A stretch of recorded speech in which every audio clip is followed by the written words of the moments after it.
Okay, hi friends. എന്തൊക്കെയുണ്ട് വിശേഷങ്ങൾ, എന്തൊക്കെയുണ്ട് പഠനങ്ങളൊക്കെ എന്ത് പറയുന്നു? മുന്നോട്ട് പോകുന്നുണ്ടെന്ന് വിചാരിക്കുന്നു. നല്ല രീതിയിൽ തന്നെ മുന്നോട്ട് പോകുന്നുണ്ടെന്ന് വിചാരിക്കുന്നു. എന്തെങ്കിലുമൊക്കെ പഴയ എക്സാമുകളിലൊക്കെ എന്തെങ്കിലും അപാകതകൾ വന്നിട്ടുണ്ടെങ്കിൽ അതിന്റെ പിന്നാലെ നിന്ന് തിരിഞ്ഞ് സമയം കളയരുത്. അത് മാത്രമേ പറയാനുള്ളൂ. അപ്പൊ നല്ല രീതിയിൽ എന്ത് ചെയ്യുക, ഓരോ ടോപ്പിക്കും പഠിച്ച് മാറ്റുക. നമ്മൾ അതിനനുസരിച്ചിട്ടാണ് ടോപ്പിക്കുകൾ ഇവിടെ എന്ത് ചെയ്തിരിക്കുന്നത്, സെറ്റ് ചെയ്ത് വെച്ചിരിക്കുന്നത്. നമ്മളിപ്പോൾ ഇന്ത്യൻ കോൺസ്റ്റിറ്റ്യൂഷന്റെ ക്ലാസ്സുകൾ, മൗലിക അവകാശങ്ങളും മൗലിക കടമകളും നമ്മൾ കഴിഞ്ഞു. ഇന്ന് ഇന്ത്യൻ കോൺസ്റ്റിറ്റ്യൂഷന്റെ മാർഗനിർദ്ദേശക തത്വങ്ങൾ, ഡയറക്റ്റീവ് പ്രിൻസിപ്പിൾസ് ആയിട്ടാണ് ക്ലാസ്സുകൾ പോകുന്നത്. പ്രിലിംസിന്റെ എല്ലാ സബ്ജക്റ്റും നമ്മൾ എന്ത് ചെയ്യും, മെയിൻസിൽ അതുണ്ട് അല്ലെ. എല്ലാ പ്രിലിംസിൽ ഏതൊക്കെ വരുന്നുണ്ട് അതൊക്കെ മെയിൻസിലും ഉണ്ട്. അപ്പൊ ആ പ്രിലിംസിലെ എല്ലാ ടോപ്പിക്കും നമ്മൾ എന്ത് ചെയ്യാണ്, SCRT NCERT ചെയ്തിട്ട് A to Z point cover ചെയ്യുക. അല്ലാതെ പ്രിലിംസിന് കുറച്ച് പഠിച്ചാൽ മതി എന്നുള്ള രീതിയിൽ എല്ലാ പഠനം മെയിൻസിന് വേണ്ടിയിട്ടാണ് നമ്മൾ ഇവിടെ പഠിച്ചു പോകുന്നത്. Secretariat OA, lab assistant, last grade, ഇതിന് വേണ്ടിയിട്ട് മെയിൻസിന് വേണ്ടിയിട്ട് രണ്ടും ക്ലിയർ ചെയ്യേണ്ട രീതിയിലാണ് എന്ത് ചെയ്യുന്നത്, സബ്ജക്ട് പഠിച്ചു പോകുന്നത്. എല്ലാം എന്താണ്, NCERT തുല്യതാ പാഠബുക്കുകളൊക്കെ ബേസ് ചെയ്തിട്ടാണ് കേട്ടോ. അപ്പൊ നമുക്കിന്ന് മാർഗനിർദ്ദേശക തത്വങ്ങളുടെ ക്ലാസ്സിലേക്ക് പോകാം. അതിൽ തന്നെ എന്ത് ചെയ്തിട്ടുണ്ട്, എല്ലാ പോയിന്റ് പറയുന്നുണ്ട്. പിന്നെ ഞാൻ നിങ്ങളോട് ചോദിക്കുകയാണ്, നിങ്ങൾക്ക് ഒരു ദിവസം 2 ക്ലാസ് വേണം എന്നുണ്ടെങ്കിൽ തീർച്ചയായിട്ടും താഴെ കമന്റ് ചെയ്യണം. ഒരു ദിവസം 2 ക്ലാസ്സുകൾ വെച്ചിട്ട്, അപ്പോൾ വലിയ ക്ലാസ് ആണെങ്കിൽ ഒരു ക്ലാസ് ഇടാം, ചെറിയ ടോപ്പിക് ആണെങ്കിൽ നമുക്ക് എന്ത് ചെയ്യാം, 2 ക്ലാസ്സുകൾ വെച്ചിട്ട് ഒരു ദിവസം ചെയ്യാം. ഒരു ദിവസം ചെയ്ത് കഴിഞ്ഞാൽ നമുക്ക് കോൺസ്റ്റിറ്റ്യൂഷൻ പെട്ടെന്ന് തീർക്കും. എന്നിട്ട് ഈ കോൺസ്റ്റിറ്റ്യൂഷനിൽ ഞാൻ ഒരു 10-50 ക്വസ്റ്റ്യൻ എന്ത് ചെയ്യാം, ഒരു 50 ക്വസ്റ്റ്യൻ ഈ കോൺസ്റ്റിറ്റ്യൂഷനിൽ വരുന്ന ഭാഗത്ത് നിന്നും, അതായത് മെയിൻ ആയിട്ടുള്ള ഭാഗങ്ങൾ തരില്ല, അതായത് എളുപ്പമുള്ള ക്വസ്റ്റ്യൻസ് തരില്ല. നിങ്ങൾക്ക് കൺഫ്യൂഷൻ എവിടെയാണോ വരുന്നത് അങ്ങനെ ഒരു 50 ക്വസ്റ്റ്യൻ വെച്ചിട്ട് എന്ത് ചെയ്യാം, ലാസ്റ്റ് ഒരു റിവിഷനും തരാം. അപ്പൊ എന്താ, നമ്മൾ ആ ടോപ്പിക്കിൽ ഓക്കെ ആയോ എന്ന് പറഞ്ഞിട്ട് നമുക്ക് അവിടെ കോൺസ്റ്റിറ്റ്യൂഷൻ നമുക്ക് എന്ത് തീർത്തു. കാരണം കോൺസ്റ്റിറ്റ്യൂഷൻ തീർക്കുമ്പോൾ പ്രിലിംസിലെ കോൺസ്റ്റിറ്റ്യൂഷൻ തന്നെ എന്ത് ചെയ്യും, മെയിൻസിലെ കോൺസ്റ്റിറ്റ്യൂഷന് തീർത്തു വെക്കും. നമ്മൾ അവിടെ ടോപ്പിക്ക് പ്രിലിംസിന് 10 മാർക്ക്, മെയിൻസിന് 5 മാർക്ക്. അപ്പൊ അവിടെ എന്തായി, ആ മാർക്ക് അവിടെ ഓക്കെ ആകും കേട്ടോ. പക്ഷെ നിങ്ങൾ ഒപ്പം പഠിച്ചു വരണം. ലാസ്റ്റ് കുറെ ദിവസം ക്ലാസ്സുകൾ അങ്ങോട്ട് കഴിഞ്ഞ് പോയിട്ട് അപ്പൊ ചിന്തിക്കും, അയ്യോ ഞാൻ മിസ്സിന്റെ ഒപ്പം വന്നതാണെങ്കിൽ ഇത്രയും ടോപ്പിക്കുകൾ കഴിഞ്ഞു എന്ന് പറഞ്ഞിട്ട് അപ്പൊ ചിന്തിച്ചിട്ട് കാര്യമില്ല കേട്ടോ. അപ്പൊ നമ്മൾ പരമാവധി എത്ര ടോപ്പിക്ക് റിവിഷൻ വരാൻ പറ്റുന്നു അത്രയും റിവിഷൻ ചെയ്യാം. പിന്നെ പരമാവധി ഒരു പ്രീവിയസ് ക്വസ്റ്റ്യൻ ഡെയിലി നിങ്ങൾ ചെയ്തു നോക്കുക കേട്ടോ. ഡെയിലി ഒരു പ്രീവിയസ് ക്വസ്റ്റ്യൻ ചെയ്തു നോക്കുക. 2021 ശേഷം 2024 വരെയുള്ള 57 ക്വസ്റ്റ്യൻ പേപ്പർ നമ്മുടെ ചാനലിൽ ഇട്ടിട്ടുണ്ട്. 57 ക്വസ്റ്റ്യൻ പേപ്പർ ഇട്ടിട്ടുണ്ട് 2021 ശേഷമുള്ളത്. അത് നിങ്ങൾ ചെയ്ത് പഠിക്കുക. ഡെയിലി ഒരു ക്വസ്റ്റ്യൻ പേപ്പർ വെച്ചിട്ട് ചെയ്തു വരിക. ഇനി ക്വസ്റ്റ്യൻ ഞാൻ 2024 അതായത് 2021 തുടങ്ങിയിട്ട് 2024 വരെയുള്ള LGS ലെവൽ വേറെ തരാം, ഡിഗ്രി എന്താണ് നമ്മുടെ LD ലെവൽ വേറെ തരാം കേട്ടോ. ഇനി അത് സെപ്പറേറ്റ് ആയിട്ട് ഞാൻ ഇടുന്നുണ്ട്. അപ്പൊ നിങ്ങൾ അതും കൂടിയിട്ട് എന്ത് ചെയ്യണം, ഒപ്പം വരാനായിട്ട് ശ്രമിക്കണം. നോക്കട്ടെ, പരമാവധി വലിയ ടോപ്പിക് ആണെങ്കിൽ ഒരു ദിവസം ഒരു ടോപ്പിക്ക് ചെയ്യാം, ചെറിയ ടോപ്പിക് ആണെങ്കിൽ ഒരു ദിവസം 2 ക്ലാസ് തരുമ്പോൾ ചെയ്യാം കേട്ടോ. അപ്പൊ നമുക്ക് എന്ത് ചെയ്യാം, വേഗം ടോപ്പിക്കുകളൊക്കെ തീർത്ത് വെക്കാം, എന്നിട്ട് പരമാവധി റിവിഷൻ ചെയ്യാം കേട്ടോ. പിന്നെ ഞാൻ ഇവിടെ നിങ്ങളുടെ മുന്നിൽ വന്നിട്ട് 100% ഉറപ്പോട് കൂടിയിട്ട് ഒരിക്കലും വീഡിയോയുടെ ഒരു ഇതിന് വേണ്ടിയിട്ടോ അല്ലെങ്കിൽ നിങ്ങളെ ഒരിക്കലും ചതിക്കണം പറഞ്ഞിട്ടോ ഞാൻ എന്തായാലും ചെയ്യില്ല. കാരണം നിങ്ങളെ പോലെ പഠിക്കുന്ന ഒരു ഉദ്യോഗാർത്ഥി തന്നെയാണ്. അപ്പോൾ ഒരു ക്ലാസ് ആണെങ്കിൽ അത് കംപ്ലീറ്റ് ആയിരിക്കും കേട്ടോ. അവിടെ ടോപ്പിക് അവിടെ കംപ്ലീറ്റ് ആയിരിക്കും. SCRT ഉണ്ടാവും, NCERT ഉണ്ടാവും, തുല്യത ഉണ്ടാവും. പിന്നെ സാധാരണ നമ്മൾ എന്തൊക്കെയാണ് ആ ടോപ്പിക്കിൽ പഠിക്കുന്നത്, ആ ടോപ്പിക്കുകൾ ആ ക്വസ്റ്റ്യൻ ഫുള്ളും ഇതിലുണ്ടാവും. അതായത് NCERT മാത്രം ഉൾപ്പെടുത്തിയിട്ടല്ല, എല്ലാം അതും കൂടി ഇൻക്ലൂഡ് ചെയ്തിട്ട്. ഓക്കെ ആണല്ലോ. അപ്പൊ പിന്നെ നിങ്ങൾ ഇത് മെയിൻസിന് വേറെ എന്ന് പറഞ്ഞിട്ട് പഠിക്കേണ്ട ആവശ്യമില്ല. ഇതിവിടെ കംപ്ലീറ്റ് ആണ്. ഓക്കെ ആണല്ലോ. അപ്പൊ ആ രീതിയിലായിരിക്കും. നിങ്ങളുടെ സപ്പോർട്ടാണ് വേണ്ടത്. നിങ്ങളുടെ സപ്പോർട്ടിനനുസരിച്ചിട്ട് ഒരു ദിവസം 2 ക്ലാസ്, സപ്പോർട്ട് കൂടുന്നതിനനുസരിച്ച് പരമാവധി നിങ്ങൾ ഷെയർ ചെയ്യുക. നിങ്ങളുടെ കൂട്ടുകാർക്കൊക്കെ ഒന്ന് ഷെയർ ചെയ്ത് കൊടുക്കുക കേട്ടോ. പിന്നെ സബ്സ്ക്രൈബ് ചെയ്യാതെ കാണുന്നുണ്ടെങ്കിലൊക്കെ സബ്സ്ക്രൈബ് ചെയ്ത് സപ്പോർട്ട്. നിങ്ങൾക്ക് ചിലവ് അത് മാത്രമാണ്. നിങ്ങൾക്ക് 10 പൈസ ചിലവാക്കണ്ട. ഞാൻ ഇവിടെ വന്നിട്ട് ഞാൻ നിങ്ങളോട് വെല്ലുവിളിക്കാണ്. ഇതിൽ പറയുന്ന പോയിന്റിനപ്പുറം നിങ്ങൾ ഒരു പെയ്ഡ് കോഴ്സ് എടുത്തിട്ടുണ്ടെങ്കിൽ ഈ ഇപ്പൊ ഇന്ന് മാർഗനിർദ്ദേശക തത്വങ്ങൾ എന്ന ഈ ടോപ്പിക്കിൽ നിന്നും ഇതിൽ കൂടുതൽ എന്താണ് പോയിന്റ്, നിങ്ങൾക്ക് പൈസ കൊടുത്തിട്ട് നിങ്ങൾ 3000-5000 കൊടുത്തിട്ട് പെയ്ഡ് ഗ്രൂപ്പിൽ നിന്ന് എടുക്കുന്നതിൽ നിന്നും ഇതിൽ നിന്നും എന്താണ് വ്യത്യാസം എന്നുണ്ടെങ്കിൽ ഞാൻ ഇവിടെ നിങ്ങളത് പ്രൂവ് ചെയ്യും. താഴെ വന്നിട്ട് നിങ്ങൾ കമന്റ് ഇടും, അല്ലല്ലോ ഇതിനേക്കാൾ അപ്പുറം പോയിന്റ് അതിലുണ്ട് എന്നുള്ളത് ഒന്ന് പറയൂ കേട്ടോ. നമുക്ക് നോക്കാം, നമുക്ക് ക്ലാസ്സിലേക്ക് പോകാം കേട്ടോ. നിങ്ങളുടെ ടൈം കളയുന്നില്ല, 4 മിനിറ്റ് ആയി. ഓക്കെ, എന്താണ് മാർഗനിർദ്ദേശക തത്വങ്ങൾ? എന്താണ് നമ്മൾ കോൺസ്റ്റിറ്റ്യൂഷനിലെ മാർഗനിർദ്ദേശക തത്വങ്ങൾ? നമുക്ക് എന്താണ് കാരണം അതിൽ ഭരണഘടന ഊന്നൽ നൽകുന്നത് എന്താണെന്നറിയോ? ജനങ്ങളുടെ ക്ഷേമം. എന്താണ് ജനങ്ങളുടെ, ഇപ്പൊ മൗലിക അവകാശം പറയുമ്പോൾ ഓരോ വ്യക്തിക്കുമുള്ള, സമൂഹത്തിൽ ഓരോ വ്യക്തിക്കും ഓരോ അവകാശങ്ങളുണ്ട് അല്ലെ. നമ്മൾ ഓരോരുത്തർക്കും ഈ സമൂഹത്തിൽ എന്തുണ്ട്, അവകാശങ്ങളുണ്ട്. അതിനെ പറഞ്ഞതാണ് എന്ത്, മൗലിക അവകാശങ്ങൾ എന്ന് പറഞ്ഞിട്ട് നമ്മൾ ഫസ്റ്റ് ക്ലാസ്സിൽ പഠിച്ചു. രണ്ടാമത്തെ ക്ലാസ് എത്തിയപ്പോൾ നമ്മൾ എന്ത് പറഞ്ഞു, മൗലിക കടമകളെ കുറിച്ച് പഠിച്ചു. അപ്പൊ നമ്മൾ എന്താണ് ധാർമ്മികമായ കടമകളും പൗരന്റെ ഒരു കടമകളും മറ്റും നമ്മളൊരു 11 മൗലിക കടമകളെ കുറിച്ചിട്ട് നമ്മൾ മനസ്സിലാക്കി. അങ്ങനെ ഇനി എന്താണ് മാർഗനിർദ്ദേശക തത്വങ്ങൾ അല്ലെങ്കിൽ എന്താണ് ഡയറക്റ്റീവ് പ്രിൻസിപ്പിൾസ് അല്ലെ? എന്താണ്? ജനങ്ങളുടെ ക്ഷേമം മുൻനിർത്തിയിട്ട് എന്താണ്? ഇതാണ് ഇവിടെ വെരി വെരി ഇമ്പോർട്ടന്റ് കേട്ടോ. ജനക്ഷേമം മുൻനിർത്തി പദ്ധതി. അപ്പൊ ചോദ്യം വരാം, ജനക്ഷേമം മുൻനിർത്തിയിട്ടുള്ള ഭരണഘടനയിൽ പരാമർശിക്കുന്ന എന്താണ് തത്വം ഏതെന്ന് ചോദിച്ചാൽ ഏതാണ്? മാർഗനിർദ്ദേശക തത്വങ്ങൾ, അതായത് ഡയറക്റ്റീവ് പ്രിൻസിപ്പിൾസ് ആണ്. ജനക്ഷേമം മുൻനിർത്തി പദ്ധതികൾ ആവിഷ്കരിച്ച് നടപ്പിലാക്കുവാൻ ഇന്ത്യൻ ഭരണഘടനയിൽ കേന്ദ്ര സംസ്ഥാന സർക്കാരുകളോട് നിർദ്ദേശം നൽകുന്നത്. ആര് നിർദ്ദേശം നൽകുന്നു? ഭരണഘടന നിർദ്ദേശം നൽകുന്നത്. ആരോട്? കേന്ദ്രത്തോടും സംസ്ഥാനത്തോടും ജനങ്ങളുടെ ക്ഷേമത്തിന് വേണ്ടിയിട്ട് വിവിധ പദ്ധതികൾ ആവിഷ്കരിച്ച് നടപ്പിലാക്കാൻ വേണ്ടിയിട്ട് ആരോട് ആവശ്യപ്പെടുന്നു? ഭരണഘടന കേന്ദ്രത്തോടും സംസ്ഥാന സർക്കാരുകളോടും നിർദ്ദേശം നൽകുന്നതാണ് എന്ത്? മാർഗനിർദ്ദേശക തത്വങ്ങൾ എന്ന് പറയുന്നത്. മനസ്സിലായോ കൂട്ടുകാർക്ക്? ഓക്കെ, ഇനി ഇന്ത്യയെ ഒരു ക്ഷേമ രാഷ്ട്രമാക്കി മാറ്റുന്നതിനായി ഭരണഘടന അനുശാസിക്കുന്ന അടിസ്ഥാന തത്വങ്ങളാണ് ഇന്ത്യയെ ഒരു ക്ഷേമ രാഷ്ട്രമാക്കി മാറ്റുന്നതിനായി ഭരണഘടന അനുശാസിക്കുന്ന അടിസ്ഥാന തത്വങ്ങളാണ്. എന്താടാ ഈ രാഷ്ട്രം എന്ന് പറയുന്നത്? എന്താണ്? പഠിക്കാറുണ്ട്, മാർഗനിർദ്ദേശങ്ങൾ പഠിക്കുമ്പോൾ ക്ഷേമരാഷ്ട്രം മാറ്റുന്നതിനാണ്. എന്താണ് ഈ ക്ഷേമരാഷ്ട്രം എന്ന് പറയുന്നത്? എന്താണ് ക്ഷേമരാഷ്ട്രം എന്ന് പറയുന്നത്? അതിൽ നിന്ന് എന്താ നിങ്ങൾക്ക് മനസ്സിലാകുന്നത്? അതായത് എല്ലാ ജനങ്ങളുടെയും ക്ഷേമം അല്ലെ? എല്ലാ ജനങ്ങളുടെയും ക്ഷേമം എന്താണ് ലക്ഷ്യമാക്കിയിട്ട് നയങ്ങൾ കൊണ്ടുവരിക. എല്ലാ ജനങ്ങളുടെയും ക്ഷേമം ലക്ഷ്യമാക്കിയിട്ട് എന്ത് ചെയ്യണം? നയങ്ങൾ കൊണ്ടുവരണം. അതുപോലെ തന്നെ അത് ആവിഷ്കരിക്കുമ്പോൾ നയങ്ങൾ കൊണ്ടുവന്നാൽ മാത്രം പോരാ അല്ലെ? അത് ആവിഷ്കരിച്ച് നടപ്പിലാക്കുകയും ചെയ്യുന്ന ഒരു രാഷ്ട്രമാണ് എന്തെന്ന് പറയുന്നത്? ക്ഷേമരാഷ്ട്രം എന്ന് പറയുന്നത്. അതുപോലെ തന്നെ നയങ്ങൾ നടപ്പിലാക്കിയിട്ട് ആവിഷ്കരിച്ചാൽ മാത്രം മതിയോ? പോരാ. പിന്നെ എന്ത് ചെയ്യണം? ജനങ്ങളുടെ ഉന്നമനം അല്ലെ? ജനങ്ങൾക്ക് താന്ന് ജീവിക്കാൻ പറ്റുമോ? പറ്റില്ല. അവരുടെ ഉന്നമനം ലക്ഷ്യമിട്ടിട്ട് എന്ത് ചെയ്യണം? ജനങ്ങൾക്ക് സംരക്ഷണവും സേവനങ്ങളും ഒക്കെ എന്ത് ചെയ്യണം? ഉറപ്പുവരുത്തണം. പിന്നെ എന്ത് ചെയ്യണം? പൊതുവിഭവങ്ങളുണ്ട് അല്ലെ? നമ്മുടെ സമൂഹത്തിൽ ഒരുപാട് പൊതുവിഭവങ്ങളുണ്ട്. അവയൊക്കെ നല്ല രീതിയിൽ തന്നെ ജനങ്ങൾക്ക് എന്ത് ചെയ്യണം? വിതരണം ചെയ്യണം. ജനങ്ങൾക്ക് നല്ല രീതിയിൽ വിദ്യാഭ്യാസം കൊടുക്കണം. ജനങ്ങൾക്ക് നല്ല രീതിയിൽ ആരോഗ്യ സംവിധാനങ്ങൾ ഉറപ്പുവരുത്തണം. ഇതൊക്കെയാണ് എന്തെന്ന് പറയുന്നത്? നമ്മുടെ ഇന്ത്യയെ ഒരു ക്ഷേമ രാഷ്ട്രം എന്നതുകൊണ്ട് എന്ത് ചെയ്യുന്നത്? ഭരണഘടന ഉദ്ദേശിക്കുന്നത്. അങ്ങനെ ഇത്രയും കാര്യങ്ങളൊക്കെ ഉൾക്കൊണ്ടുകൊണ്ട് ഒരു ക്ഷേമ രാഷ്ട്രം ഇന്ത്യക്ക് നൽകുക അല്ലെ? ഇന്ത്യയെ ഒരു ക്ഷേമ രാഷ്ട്രമാക്കാൻ വേണ്ടിയിട്ടാണ് നമ്മുടെ കോൺസ്റ്റിറ്റ്യൂഷനിൽ എന്ത് ചെയ്യുന്നത്? ആർട്ടിക്കിൾ 36 മുതൽ 51 വരെ ആർട്ടിക്കിളിൽ നമ്മുടെ ഇന്ത്യയെ ക്ഷേമരാഷ്ട്രമാക്കാൻ വേണ്ടിയിട്ടുള്ള നടപടികൾ കൊണ്ടുവരാനുള്ള പദ്ധതികളാണ് ആർട്ടിക്കിൾ രൂപത്തിൽ എന്ത് ചെയ്യുന്നത്? ഭരണഘടനയിൽ രേഖപ്പെടുത്തിയിരിക്കുന്നത്. അതാണ് ക്ഷേമരാഷ്ട്രം എന്ന് എന്ത് പറയുന്നത്? നമ്മുടെ നിർദ്ദേശക തത്വങ്ങളെ ഉൾപ്പെടുത്തിയിരിക്കുന്നത്. മനസ്സിലായോ കൂട്ടുകാർക്ക്? ഇനി എന്താണ്? ഭരണനിർവഹണത്തിലും നിയമനിർമ്മാണത്തിലും ഭരണകൂടം പാലിക്കേണ്ട നിർദ്ദേശങ്ങളെ സംബന്ധിച്ചാണ് ഇതിൽ പ്രതിപാദിക്കുന്നത് അല്ലേ? ഇതൊക്കെ ചെയ്യണമെങ്കിൽ ആരാണ് ചെയ്യുക? ജനങ്ങൾക്ക് ചെയ്യാൻ പറ്റുമോ? പറ്റില്ല. ഭരണകൂടമായിരിക്കണം അല്ലേ? അങ്ങനെ ഭരണനിർവഹണത്തിലും നിയമനിർമ്മാണത്തിലും ഭരണകൂടം പാലിക്കേണ്ട നിർദ്ദേശങ്ങളെ സംബന്ധിച്ചാണ് ഇതില് പ്രതിപാദിക്കുന്നത്. ഇനി നമ്മുടെ ഇന്ത്യൻ ഭരണഘടന മാർഗനിർദ്ദേശക തത്വങ്ങളെ കടമെടുത്തിരിക്കുന്നത് എവിടെ നിന്നാണ്? അയർലൻഡിൽ നിന്നാണ്. എവിടെ നിന്നാണ്? അയർലൻഡിൽ നിന്നാണ്.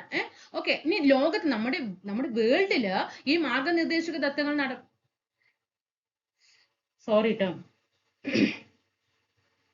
മാർഗനിർദ്ദേശക തത്വങ്ങൾ നടപ്പിലാക്കിയത് സ്പെയിനിലാണ്. എവിടെ നിന്നാണ്? ലോകത്തിൽ ആദ്യമായിട്ട് മാർഗനിർദ്ദേശക തത്വങ്ങൾ നടപ്പിലാക്കിയത് സ്പെയിനിലാണ് കേട്ടോ. ഇനി ഈ സ്പെയിനിൽ നിന്നാണ് ആര് കടമെടുക്കുന്നത്? അയർലൻഡ് കടമെടുക്കുന്നത്. അയർലൻഡിൽ നിന്ന് ആര് കടമെടുത്തു? നമ്മുടെ ഇന്ത്യ കടമെടുത്തു. പോക്ക് നോക്കിക്കേ. ലോകത്തില് ആദ്യമായിട്ട് മാർഗനിർദ്ദേശക തത്വങ്ങൾ ഉൾപ്പെടുത്തിയ രാജ്യമാണ് സ്പെയിന്. സ്പെയിനിൽ നിന്ന് ഏത് രാജ്യം കടമെടുത്തു? അയർലൻഡ് കടമെടുത്തു. ഈ അയർലൻഡിൽ നിന്ന് നമ്മുടെ ഇന്ത്യ രാജ്യവും കടമെടുത്തു. പ്രീവിയസ് ക്വസ്റ്റ്യൻ ആണ് കേട്ടോ. ഇതിൽ സ്പെയിനും ഒക്കെ പ്രീവിയസ് ആണ്. സ്പെയിന്, അയർലൻഡ് മറക്കരുത്. മാർഗനിർദ്ദേശക തത്വങ്ങൾ പറയുമ്പോൾ 2 രാജ്യങ്ങളാണ്, സ്പെയിനും അയർലൻഡും. വേൾഡിൽ ആദ്യമായിട്ട് എന്ന് പറയുമ്പോൾ എവിടെയാണ്? സ്പെയിനിലാണ്. സ്പെയിനിൽ നിന്ന് ആര് കടമെടുത്തു? അയർലൻഡ് കടമെടുത്തു. അയർലൻഡിൽ നിന്ന് ആര് കടമെടുത്തു? ഇന്ത്യ കടമെടുത്തു. അങ്ങനെ മാർഗനിർദ്ദേശക തത്വങ്ങൾ നമ്മുടെ ഇന്ത്യൻ ഭരണഘടനയിൽ വേണമെന്ന് ശുപാർശ ചെയ്ത കമ്മിറ്റി ഏതാണ്? തേജ് ബഹദൂർ സപ്രു കമ്മിറ്റി. നമ്മൾ മൗലിക കർത്തവ്യങ്ങൾ പറഞ്ഞപ്പോൾ ആരാണ് പറഞ്ഞത്? അവിടെ സ്വരൺ സിംഗ് കമ്മിറ്റി എന്ന് പറഞ്ഞില്ലേ? സ്വരൺ സിംഗ് കമ്മിറ്റി കാരണമാണ് 10 മൗലിക കടമകൾ എന്ത് ചെയ്തു? ആദ്യം തന്നെ നമ്മുടെ ഇന്ത്യൻ ഭരണഘടനയിൽ ഉൾപ്പെടുത്തിയത്. പിന്നീട് 2002 86ാമത്തെ ഭേദഗതിയിലൂടെ വീണ്ടും ഒന്ന് ഉൾപ്പെടുത്തി. അങ്ങനെ 11 മൗലിക കടമകൾ എന്നൊക്കെ നമ്മൾ പഠിച്ചു കഴിഞ്ഞ ക്ലാസ്സിൽ. എങ്കിൽ മാർഗനിർദ്ദേശക തത്വങ്ങൾ നമ്മുടെ ഇന്ത്യയെ ഒരു ക്ഷേമ രാഷ്ട്രമാക്കണം എന്നൊരു ലക്ഷ്യത്തോട് കൂടിയിട്ട് ശുപാർശ ചെയ്ത കമ്മിറ്റിയാണ് ഏത്? Tej Bahadur Sapru committee. Previous question ആണ്. ഇത്രയും കാര്യങ്ങൾ ഞാൻ ഇത്രയും നേരം പറഞ്ഞത് മുഴുവൻ എന്ത് തന്നെയാണ്? പ്രീവിയസ് ക്വസ്റ്റ്യൻ ആണ്. അപ്പൊ ശുപാർശ ചെയ്ത കമ്മിറ്റി ഏതാണ്? തേജ് ബഹദൂർ സപ്രു കമ്മിറ്റിയാണ്. ഇന്ത്യൻ ഭരണഘടനയിൽ ഏത് ഭാഗത്താണ്? 4ാം ഭാഗത്താണ്. 4A ഏതിൽ പറഞ്ഞു? മൗലിക കടമകൾ പറഞ്ഞു. 3 ഏത് പറഞ്ഞു? മൗലിക അവകാശങ്ങൾ പറഞ്ഞു അല്ലെ? 3 പറഞ്ഞു. 4A മൗലിക കടമകൾ എന്ന് പറഞ്ഞു.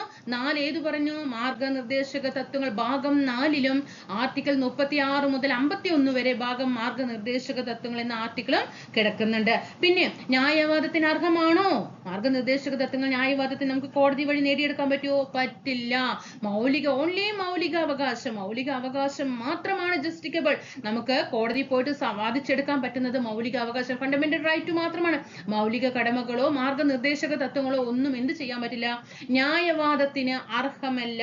എന്താണ്? മൗലിക അവകാശങ്ങൾ ഒരിക്കലും മാർഗനിർദ്ദേശക തത്വങ്ങൾ ഒരിക്കലും എന്താണ്? ന്യായവാദത്തിന് അർഹമല്ല. എന്തുകൊണ്ടായിരിക്കാം ഈ മാർഗനിർദ്ദേശക തത്വങ്ങൾ ന്യായവാദത്തിന് അർഹമല്ല എന്ന് പറയാൻ കാരണം? അത് നിങ്ങൾ എവിടെയെങ്കിലും വായിച്ചിട്ടുണ്ടോ? കാരണം മൗലിക അവകാശങ്ങൾ ന്യായവാദത്തിന് അർഹമാണ്, മൗലിക കടമ മാർഗനിർദ്ദേശക തത്വങ്ങൾ ന്യായവാദത്തിന് അർഹമല്ല എന്ന് പറയുന്നു. എന്താണ് ഈ ന്യായവാദത്തിന് അർഹമല്ല എന്ന് ഈ ഭരണഘടനയിൽ ഇത് വരാൻ കാരണം എന്താണെന്നറിയോ? ഈ ഫണ്ടമെന്റൽ റൈറ്റ് വരാൻ കാരണം എന്താണ്? മാർഗനിർദ്ദേശക തത്വങ്ങൾ, ഡയറക്റ്റീവ് പ്രിൻസിപ്പിൾസ് ന്യായവാദത്തിന് അർഹമല്ല എന്ന് പറയാനുള്ള കാരണം നമ്മുടെ സമൂഹത്തിൽ, അതായത് ഈ നിർദ്ദേശക തത്വങ്ങൾ നടപ്പിലാക്കാൻ വേണ്ട എന്താണ് സാമ്പത്തിക സ്രോതസ്സൊന്നും നമ്മുടെ ഇന്ത്യയിൽ ഉണ്ടായിരുന്നില്ല. ഈ ഫണ്ടമെന്റൽ ഡയറക്റ്റീവ് പ്രിൻസിപ്പിൾ, ഇന്നലെ ഫണ്ടമെന്റൽ റൈറ്റ് എടുത്തുകൊണ്ട് നമുക്ക് എന്താ നമ്മൾ ഇന്നലെ അത് പഠിച്ച് അവിടെ സെറ്റ് ആയിട്ടിരിക്കാനല്ലേ? അതുകൊണ്ട് വായിൽ എന്താ വരുന്നത്? ഫണ്ടമെന്റൽ ഡ്യൂട്ടി ആണ് ഇപ്പൊ വരുന്നത്. ഇപ്പൊ നമ്മൾ എന്താ പഠിക്കുന്നത്? ഡയറക്റ്റീവ് പ്രിൻസിപ്പിൾ ആണ് അല്ലേ? ഈ ഡയറക്റ്റീവ് പ്രിൻസിപ്പിൾ എന്താണ്? ന്യായവാദത്തിന് അർഹമല്ല എന്ന് പറയുന്നുണ്ടല്ലേ? അത് എന്താ കാരണം? നമ്മുടെ ഇത് വരുന്ന സമയത്ത്, ഭരണഘടനയിൽ ഉൾപ്പെടുത്തുന്ന സമയത്തും ആണെങ്കിലും ഇപ്പോഴാണെങ്കിലും എന്ത് തന്നെയാണ് നമ്മുടെ ഇന്ത്യ രാജ്യത്ത് എന്ന് പറയുന്നത്, അതിനുള്ള ആവശ്യമായ സാമ്പത്തിക സ്രോതസ്സുകളൊന്നും എന്തില്ല? രാജ്യത്തിനില്ലായിരുന്നു. നമ്മുടെ സാമ്പത്തിക സ്രോതസ് നമ്മുടെ രാജ്യത്തിന് ഇല്ല. കാരണം നമുക്കറിയാലോ 36 മുതൽ 51 വരെ ആർട്ടിക്കിളിൽ എന്തൊക്കെ വിഷയങ്ങളാണ് നമ്മൾ പഠിച്ചു വരും. എന്തൊക്കെ വിഷയങ്ങളാണ് 36 മുതൽ 51 വരെ നടപ്പിലാക്കപ്പെടുന്നത്? ഇതൊന്നും കിട്ടിയില്ല എന്ന് പറഞ്ഞിട്ട് ഓരോ ജനങ്ങളും കോടതി കയറാൻ നിന്നാൽ അതിനുള്ള സാമ്പത്തിക ഭദ്രത എന്തില്ല? നമ്മുടെ ഇന്ത്യൻ സമൂഹത്തിനില്ല, ഇന്ത്യ രാജ്യത്തിനില്ല. ഒന്നാമത് സാമ്പത്തിക സ്രോതസ്സില്ല. 2 പറയുന്നത് എന്താണ്? നമ്മുടെ രാജ്യത്തെ വൈവിധ്യം, നമ്മുടെ രാജ്യത്തിലെ വൈവിധ്യങ്ങളും പിന്നാക്കാവസ്ഥയും എന്താണ്? ഇത് നടപ്പിലാക്കാനായിട്ട് പറ്റുന്നതായിരുന്നില്ല, നടപ്പിലാക്കാൻ തടസ്സമായിരുന്നു എന്നാണ് പറയുന്നത്. നമ്മുടെ രാജ്യത്തിന്റെ വൈവിധ്യവും പിന്നെ പിന്നാക്കാവസ്ഥയും എന്തു തന്നെയാണ്? ഇത് നടപ്പിലാക്കാനുള്ള സാധ്യതയെ ഇല്ലാതാക്കുകയാണ് ചെയ്തത്. അതുപോലെ തന്നെ സ്വാതന്ത്ര്യം ലഭിച്ച കാലഘട്ടത്തിലൊക്കെ നമ്മുടെ ഇന്ത്യക്ക് എന്താണ് അതിപ്രധാനമായും ഉടൻ പരിഹരിക്കേണ്ടതായിട്ടുള്ള പല കാര്യങ്ങളും, ഇതിനേക്കാൾ പ്രാധാന്യമുള്ള ഉടൻ പരിഹരിക്കേണ്ടതായിട്ടുള്ള കുറെ കാര്യങ്ങൾ ഉണ്ടായിരുന്നു. അപ്പോ ഇന്ത്യ രാജ്യം എന്ന് പറയുന്നത് ആർക്കാണ് പ്രാധാന്യം കൊടുക്കുക? ഉടൻ പരിഹരിക്കേണ്ട കാര്യങ്ങൾക്കല്ലേ ഇതിന് കൊടുക്കോ? മാർഗനിർദ്ദേശക തത്വങ്ങൾ ഉൾപ്പെടുത്തിയിരിക്കുന്ന വിഷയങ്ങൾ കൊടുക്കോ? ഇല്ല. അതുകൊണ്ടാണ് അവിടെ അത് ന്യായവാദത്തിന് അർഹമല്ല എന്നത് എന്ത് ചെയ്തത്? എഴുതി ചേർക്കപ്പെട്ടത്. നാളെ ഒരു എക്സാമിന് ഈ ക്വസ്റ്റ്യൻ വരികയാണെങ്കിൽ എഴുതി പഠിക്കണം. എന്താണ്? നമ്മുടെ ഒന്നാമത് സാമ്പത്തിക സ്രോതസ് വളരെ മോശമായിരുന്നു. പിന്നെ ഇന്ത്യയുടെ വൈവിധ്യം അല്ലെ? ഇന്ത്യയുടെ വൈവിധ്യം അതിനൊരു തടസ്സമായിരുന്നു. പിന്നെ ഇതിനേക്കാൾ എന്താണ് ഇമ്പോർട്ടന്റ് ആയിട്ടുള്ള കാര്യങ്ങൾ നമ്മുടെ രാജ്യത്തിന് ചെയ്തു തീർക്കേണ്ട ഒരു ആവശ്യം അവിടെ ഉണ്ടായിരുന്നു. അതുകൊണ്ടാണ് മാർഗനിർദ്ദേശക തത്വങ്ങൾ ന്യായവാദത്തിന് അർഹമല്ല എന്നത് അവിടെ എഴുതി ചേർക്കേണ്ടി വന്നത്. അതുപോലെ ഗാന്ധിജിയുടെ ക്ഷേമരാഷ്ട്ര സങ്കല്പങ്ങൾ ഉള്ളിക്കുളിച്ചിരിക്കുന്ന ഭരണഘടനാ വിഭാഗം വരുന്നതും എവിടെ തന്നെയാണ്? മാർഗനിർദ്ദേശക തത്വങ്ങളിലാണ്. ഓക്കെ ആയോ കൂട്ടുകാര്? ഇത്രയും കാര്യങ്ങൾ ഞാൻ ഇവിടെ ഈ പറഞ്ഞിട്ടുള്ള ഈ ഭാഗത്ത് ഇത്രയും ഭാഗങ്ങൾ നിങ്ങൾക്ക് മനസ്സിലാകുന്നുണ്ടോ? ഇനി മനസ്സിലാകുന്നില്ലെങ്കിൽ നിങ്ങൾ എന്ത് ചെയ്യുക? ഒന്ന് പോസ് ചെയ്തിട്ട് ഒന്ന് മനസ്സിലെടുത്തിട്ട് വായിച്ചു നോക്കട്ടെ. ക്ലാസ് എടുക്കുന്നതിൽ എന്തെങ്കിലും മാറ്റം വരുത്തണമെങ്കിലും തീർച്ചയായിട്ടും നിങ്ങൾ താഴെ കമന്റ് ചെയ്യണം കേട്ടോ. ഓക്കെ, നിങ്ങൾ തീർച്ചയായിട്ടും താഴെ കമന്റ് ചെയ്യണം. ഈ അംബേദ്കറും ജവഹർലാൽ നെഹ്റുവും BN റാവുവും ഡയറക്റ്റീവ് പ്രിൻസിപ്പിൾ മാർഗനിർദ്ദേശക തത്വങ്ങളെ കുറിച്ചിട്ട് അഭിപ്രായപ്പെട്ടു നോക്കൂ. മാർഗനിർദ്ദേശക തത്വങ്ങൾ വിസ്മരിച്ച് ഭരണം നടത്തുന്ന ഒരു സർക്കാരിന് തെരഞ്ഞെടുപ്പ് സമയത്ത് വോട്ടർമാരുടെ മുമ്പാകെ അതിന് സമാധാനം പറയേണ്ടി വരും. യെസ്, കറക്റ്റ് അല്ലേ? നമുക്കറിയാം, നമ്മൾ ആ വിഷയങ്ങൾ നിങ്ങൾക്ക് പഠിച്ചു വന്നിട്ട് കുറെ പേര് പഠിച്ചു വന്നിരിക്കാം, ചിലവർ പുതിയവരായിരിക്കാം. അപ്പോൾ ആ 36 മുതൽ 51 വരെ പറഞ്ഞിട്ടുള്ള കാര്യങ്ങളൊന്നും ഗവൺമെന്റ് ജനങ്ങൾക്ക് കൊടുക്കാതെ പോയി കഴിഞ്ഞാൽ എന്താണ് ഇലക്ഷൻ സമയത്ത് വോട്ട് കൊടുക്കില്ല. അതാണ് ഇവിടെ അംബേദ്കർ പറയുന്നത്. മാർഗനിർദ്ദേശക തത്വങ്ങൾ വിസ്മരിക്കുക എന്ന് പറയുന്നത് അവിടെ ഒഴിവാക്കിക്കൊണ്ട് ഭരണം നടത്തുന്ന ഒരു സർക്കാരിന് തെരഞ്ഞെടുപ്പ് സമയത്ത് വോട്ടർമാരുടെ മുമ്പാകെ അതിന് സമാധാനം പറയേണ്ടി വരും പറഞ്ഞത് ആരാണ്? അംബേദ്കർ ആണ്. ഇനി നെഹ്റുവിന്റെ വാക്കുകൾ നോക്കൂ. വിശക്കുന്നവനെ ഊട്ടാനും നാണം മറിക്കാൻ ശേഷിയില്ലാത്തവർക്ക് വസ്ത്രം കൊടുക്കുവാനും ഓരോ ഇന്ത്യക്കാരനും അവരുടെ കഴിവിന്റെ പരമാവധി പ്രകാശിപ്പിക്കുവാൻ അവസരം നൽകുവാനും പ്രാപ്തമല്ലെങ്കിൽ നമ്മൾ തയ്യാറാക്കുന്ന ഭരണഘടന വെറും കടലാസ് കെട്ടായിരിക്കും. കണ്ടോ, ജവഹർലാൽ നെഹ്റുവിന്റെ വാക്കാണ്. BN റാവു പറഞ്ഞു നോക്കൂ. നീതീകരിക്കാനാകുന്നതും നീതിയുക്തമല്ലാത്തതും എന്ന രീതിയിൽ ഒരു വ്യക്തിയുടെ അവകാശങ്ങൾ 2 വിഭാഗങ്ങളായി വിഭജിക്കണമെന്ന് ശുപാർശ ചെയ്ത വ്യക്തിയാണ് ആര്? BN റാവു എന്ന് പറയുന്നത്. അതായത് ഇവ 36 മുതൽ 51 വരെ വിവിധ വിഷയങ്ങൾ ഉൾപ്പെട്ടിട്ടാണ് മാർഗനിർദ്ദേശക തത്വങ്ങളിലെ. അതിൽ കുറച്ച് വിഷയങ്ങൾ എന്ത് ചെയ്യുക? നീതിയുക്തമാണ്, അതായത് ജസ്റ്റിക്കബിൾ ആണ് എന്നും മറ്റു വിഷയങ്ങൾ നീതീകരിക്കാൻ പറ്റാത്തതാണെന്നെങ്കിലും എന്ത് ചെയ്യുക? 2 ആക്കിയിട്ട് വിഭജിക്കണം എന്ന് പറഞ്ഞത് ആരാണ്? BN റാവു ആണ്. മനസ്സിലായല്ലോ? അംബേദ്കറും ജവഹർലാൽ നെഹ്റുവിന്റെയും BN റാവുവിന്റെയും കോട്ടിങ്ങൾ ഒന്ന് നോക്കി വെക്കുക. ഇനി നമ്മുടെ രാജ്യത്തിന്റെ ഭരണത്തിന്റെ അടിസ്ഥാനം എന്നറിയപ്പെടുന്നത് നോക്കിക്കേ. രാജ്യത്തിന്റെ ഭരണത്തിന്റെ അടിസ്ഥാനം എന്നറിയപ്പെടുന്നതും ഇന്ത്യൻ ഭരണഘടനയുടെ ഓപ്പറേറ്റീവ് വിഭാഗം എന്നറിയപ്പെടുന്നതും ഏതാണ്? മാർഗനിർദ്ദേശക തത്വങ്ങളാണ്. രാജ്യത്തിന്റെ ഭരണത്തിന്റെ അടിസ്ഥാനം എന്നറിയപ്പെടുന്നതും ഇന്ത്യൻ ഭരണഘടനയുടെ ഓപ്പറേറ്റീവ് വിഭാഗം എന്നറിയപ്പെടുന്നതും ഏതാണ്? മാർഗനിർദ്ദേശക തത്വങ്ങളാണ്. ഇനി മാർഗനിർദ്ദേശക തത്വങ്ങൾ 3 ടൈപ്പ് ഉണ്ട്. സോഷ്യലിസ്റ്റ് ആശയങ്ങളുണ്ട്, ലിബറൽ ആശയങ്ങളുണ്ട്, ഗാന്ധിയൻ ആശയങ്ങളുണ്ട്. സ്പീഡ് കമ്മിയാണെങ്കിൽ സ്പീഡ് കൂടുതലാണെങ്കിൽ നിങ്ങൾ കുറച്ച് എന്ത് ചെയ്യുക? നിങ്ങൾ യൂട്യൂബിൽ നമുക്ക് അഡ്ജസ്റ്റ് ചെയ്യാൻ പറ്റുമല്ലോ, സ്പീഡ് ഒന്ന് കുറച്ച് കാണണം കേട്ടോ. ഓക്കെ, 3 ടൈപ്പാണ്. സോഷ്യലിസ്റ്റ് ആശയങ്ങളുണ്ട്, ലിബറൽ ആശയങ്ങളുണ്ട്, ഗാന്ധിയൻ ആശയങ്ങളുണ്ട്. അപ്പൊ ഗാന്ധിയൻ ആശയങ്ങൾ ഉൾപ്പെട്ട ഭരണഘടനയിലെ ഭാഗം ഏതാണെന്ന് ചോദിച്ചാൽ ഏത് പറയണം? മാർഗനിർദ്ദേശക തത്വങ്ങളാണ്. ഭരണഘടനയുടെ മനസാക്ഷി എന്ന് മാർഗനിർദ്ദേശക തത്വങ്ങളെ വിശേഷിപ്പിച്ചത് ഗ്രാൻവില്ലേ ഓസ്റ്റിൻ ആണ്. ആരാണ്? ഗ്രാൻവില്ലേ ഓസ്റ്റിൻ ആണ് ഭരണഘടനയുടെ മനസാക്ഷി എന്ന മാർഗനിർദ്ദേശക തത്വങ്ങളെ വിശേഷിപ്പിച്ചത്. 1935 ഗവൺമെന്റ് ഓഫ് ഇന്ത്യ ആക്ടിലെ ഇൻസ്ട്രുമെന്റ് ഓഫ് ഇൻസ്ട്രക്ഷനുമായി സാദൃശ്യമുണ്ട് എന്ന് പറഞ്ഞത് അംബേദ്കർ ആണ്. പ്രീവിയസ് ക്വസ്റ്റ്യൻ ആണ് കേട്ടോ. ഏത് ആക്ടുമായിട്ടാണ് മാർഗനിർദ്ദേശക തത്വങ്ങളെ ഒരു ഇൻസ്ട്രുമെന്റ് ഓഫ് ഇൻസ്ട്രക്ഷനുമായിട്ട് സാദൃശ്യമുണ്ട് എന്ന് വിശേഷിപ്പിച്ചത് ആരാണ്? 1935 ഗവൺമെന്റ് ഓഫ് ഇന്ത്യ ആക്ടുമായിട്ടാണ് എന്നത് പ്രീവിയസ് ക്വസ്റ്റ്യൻ. ഇനി നമുക്ക് ആർട്ടിക്കിൾ 36 മുതൽ 45 വരെ എന്തൊക്കെയാണ് ഉൾപ്പെടുത്തിയിരിക്കുന്നത് നന്നായിട്ട് പഠിക്കണം കേട്ടോ. എപ്പോഴും വരാറുള്ള ഭാഗമാണ്. ഓരോ ആർട്ടിക്കിൾ തന്നിട്ട് അതിൽ എന്താണ് മാർഗനിർദ്ദേശക തത്വങ്ങൾ ഉൾപ്പെടുത്തിയിരിക്കുന്നത്. നമ്മൾ അതേപോലെ ഇപ്പൊ നമ്മൾ പറഞ്ഞില്ലേ 1935 ഇൻസ്ട്രുമെന്റ് ഓഫ് പ്രീവിയസ്, ഈ അടുത്ത് 2023 നടന്ന ഒരു പ്രീവിയസ് ക്വസ്റ്റ്യൻ പേപ്പർ ആണ് കേട്ടോ. ഏത് ആക്ടുമായിട്ടാണ് മാർഗനിർദ്ദേശക തത്വങ്ങളെ എന്ത് വിധിക്കുന്നത്? ഡയറക്റ്റ് ഓഫ് അതായത് ഇൻസ്ട്രുമെന്റ് ഓഫ് ഇൻസ്ട്രക്ഷൻസുമായിട്ട് ബന്ധപ്പെട്ടിരിക്കുന്നത് ചോദിച്ച ക്വസ്റ്റ്യൻ 2023 1935 ഗവൺമെന്റ് ഓഫ് ഇന്ത്യ. എന്താണ് ഈ ഇൻസ്ട്രുമെന്റ് ഓഫ് ഇൻസ്ട്രക്ഷൻ എന്ന് പറയുന്നത്? വായിച്ചിട്ടുണ്ടോ നിങ്ങൾ? ഇൻസ്ട്രുമെന്റ് ഓഫ് ഇൻസ്ട്രക്ഷൻ അതായത് നമ്മുടെ ആദ്യകാലത്ത് നമുക്കറിയില്ലേ, ഗവർണർ ജനറൽമാർ എന്നൊക്കെ നമ്മൾ പറയില്ലേ, വാറൽ ഹേസ്റ്റിംഗ്, വില്യം ബെന്റിക് പ്രഭു, നമ്മൾ എന്തൊക്കെ പഠിക്കാറില്ലേ, കാനിങ് പ്രഭു, ഡൽഹൌസി പ്രഭു, അവർക്ക് ആരായിരുന്നു? ഗവർണർ ജനറൽമാരാണ് അല്ലെ. അതില് ഈ ഗവർണർമാർക്കായിട്ട് ഈ ബ്രിട്ടീഷ് ഗവർണർ ജനറൽമാര് ആർക്കാണ്? ഈ ഗവർണർമാർക്ക് വേണ്ടിയിട്ട് ഗവർണർ ജനറൽമാര് പുറപ്പെടുവിച്ചതാണ് എന്ത്? ഈ ഇൻസ്ട്രുമെന്റ് ഓഫ് ഇൻസ്ട്രക്ഷൻ ആക്ട് എന്ന് പറയുന്നത് കേട്ടോ. അപ്പൊ അതിനെ ആയിട്ട് വിശേഷിപ്പിച്ചത് 1935 ഇൻസ്ട്രുമെന്റ് ഓഫ് ഇൻസ്ട്രക്ഷനുമായിട്ട് ബന്ധിപ്പിച്ചത് ഏതിനെയാണ്? മാർഗനിർദ്ദേശക തത്വങ്ങളാണ്. അപ്പൊ 35 ഗവൺമെന്റ് ഓഫ് ഇന്ത്യ ആക്ട് എന്നുള്ളത് ഓർക്കുക കേട്ടോ. ഇനി നമുക്ക് എന്താണ് 36 മുതൽ 51 വരെ എന്തൊക്കെ വിഷയങ്ങൾ ഉൾപ്പെട്ടിട്ടുണ്ടെന്നുള്ളത് നോക്കാം. ആർട്ടിക്കിൾ 36 എന്താണ് നമ്മൾ 12 മുതൽ 35 വരെ പഠിച്ചില്ലടാ മൗലിക അവകാശങ്ങള്. അതിൽ 12 എന്തായിരുന്നു? സ്റ്റേറ്റ് എന്നതിന്റെ നിർവചനമാണ് അല്ലെ. ഞാൻ അത്രയും ഡീപ്പായിട്ട് എടുത്തു തന്നിട്ടുണ്ട്, നന്നായിട്ട് പഠിക്കുക കേട്ടോ. ആർട്ടിക്കിൾ അപ്പൊ 36 എന്ത് തന്നെയാണ്? സ്റ്റേറ്റ് എന്നതിന്റെ നിർവചനമാണ്. 36 സ്റ്റേറ്റ് എന്നതിന്റെ നിർവചനമാണ്. പിന്നെ 37 നമ്മൾ പറഞ്ഞില്ലേ മാർഗനിർദ്ദേശക തത്വങ്ങൾ ന്യായവാദത്തിന് അർഹമല്ല എന്ന് പറഞ്ഞില്ലേ, പഠിക്കണേട്ടോ, പഠിച്ചോളണം. 37 പറയുന്നത് ഇതാണ്, ആർട്ടിക്കിൾ 37 പറയുന്നത് മാർഗനിർദ്ദേശക തത്വങ്ങൾ ന്യായവാദത്തിന് അർഹമല്ല എന്നുള്ളത്. ആർട്ടിക്കിൾ 37. 36 എന്താണ്? സ്റ്റേറ്റ് എന്നാണ്. 37 ന്യായവാദത്തിന് അർഹമല്ല എന്നുള്ളത് പറയുന്നത് ആർട്ടിക്കിൾ 37. 38 പറയുന്നത് ജനക്ഷേമം വർദ്ധിപ്പിക്കുന്നതിനുള്ള സാമൂഹിക വ്യവസ്ഥയെ രാഷ്ട്രം ഉറപ്പുവരുത്തേണ്ടതാണ്. ജനക്ഷേമം, ജനങ്ങളുടെ ക്ഷേമം വർദ്ധിപ്പിക്കുന്നതിനുള്ള സാമൂഹിക വ്യവസ്ഥയെ രാഷ്ട്രം ഉറപ്പുവരുത്തേണ്ടതാണ്. പുതിയതായിട്ട് പഠിക്കുന്ന കൂട്ടുകാര് 2-3 പ്രാവശ്യം ഒന്ന് ചെയ്യുക, മനസ്സിലിങ്ങനെ ഓടിച്ചോടിച്ച് 36 മുതൽ 51 വരെയാണെന്നുള്ളത് ഇതൊക്കെ മനസ്സിരുത്തിയിട്ട് തന്നെ 36 സ്റ്റേറ്റ് ആണ്. 37 ന്യായവാദത്തിന് അർഹമല്ല എന്ന് പറയുന്നത്. 38 അങ്ങനെ പറഞ്ഞത്. അത് ഒരു 2-3 പ്രാവശ്യം കൂടി പോകുമ്പോൾ എന്ത് ചെയ്യും, മനസ്സിലാക്കി വെക്കുക. നന്നായിട്ട് പഠിച്ച ഉദ്യോഗാർത്ഥികളാണെങ്കിലും ഇടയ്ക്കിടയ്ക്ക് എന്ത് ചെയ്യുക, റിവിഷൻ എടുത്ത് ചെയ്യണം കേട്ടോ. എന്നാലാണ് നമുക്ക് ഓരോ ആർട്ടിക്കിളും എന്താണ് പറഞ്ഞിരിക്കുന്നത് എന്നുള്ളത് അറിയാൻ കഴിയുള്ളൂ. അപ്പൊ 38 എന്താ പറഞ്ഞത്?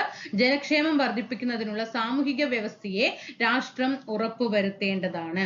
ഇനി 39 കുറെ സബ് ക്ലോസുകൾ ഉണ്ട്. അതിൽ ഓരോന്നും ഈ 39 നമ്മൾ വിചാരിക്കും 39 മാത്രം പഠിച്ചാൽ പോരെ, എന്താണ്?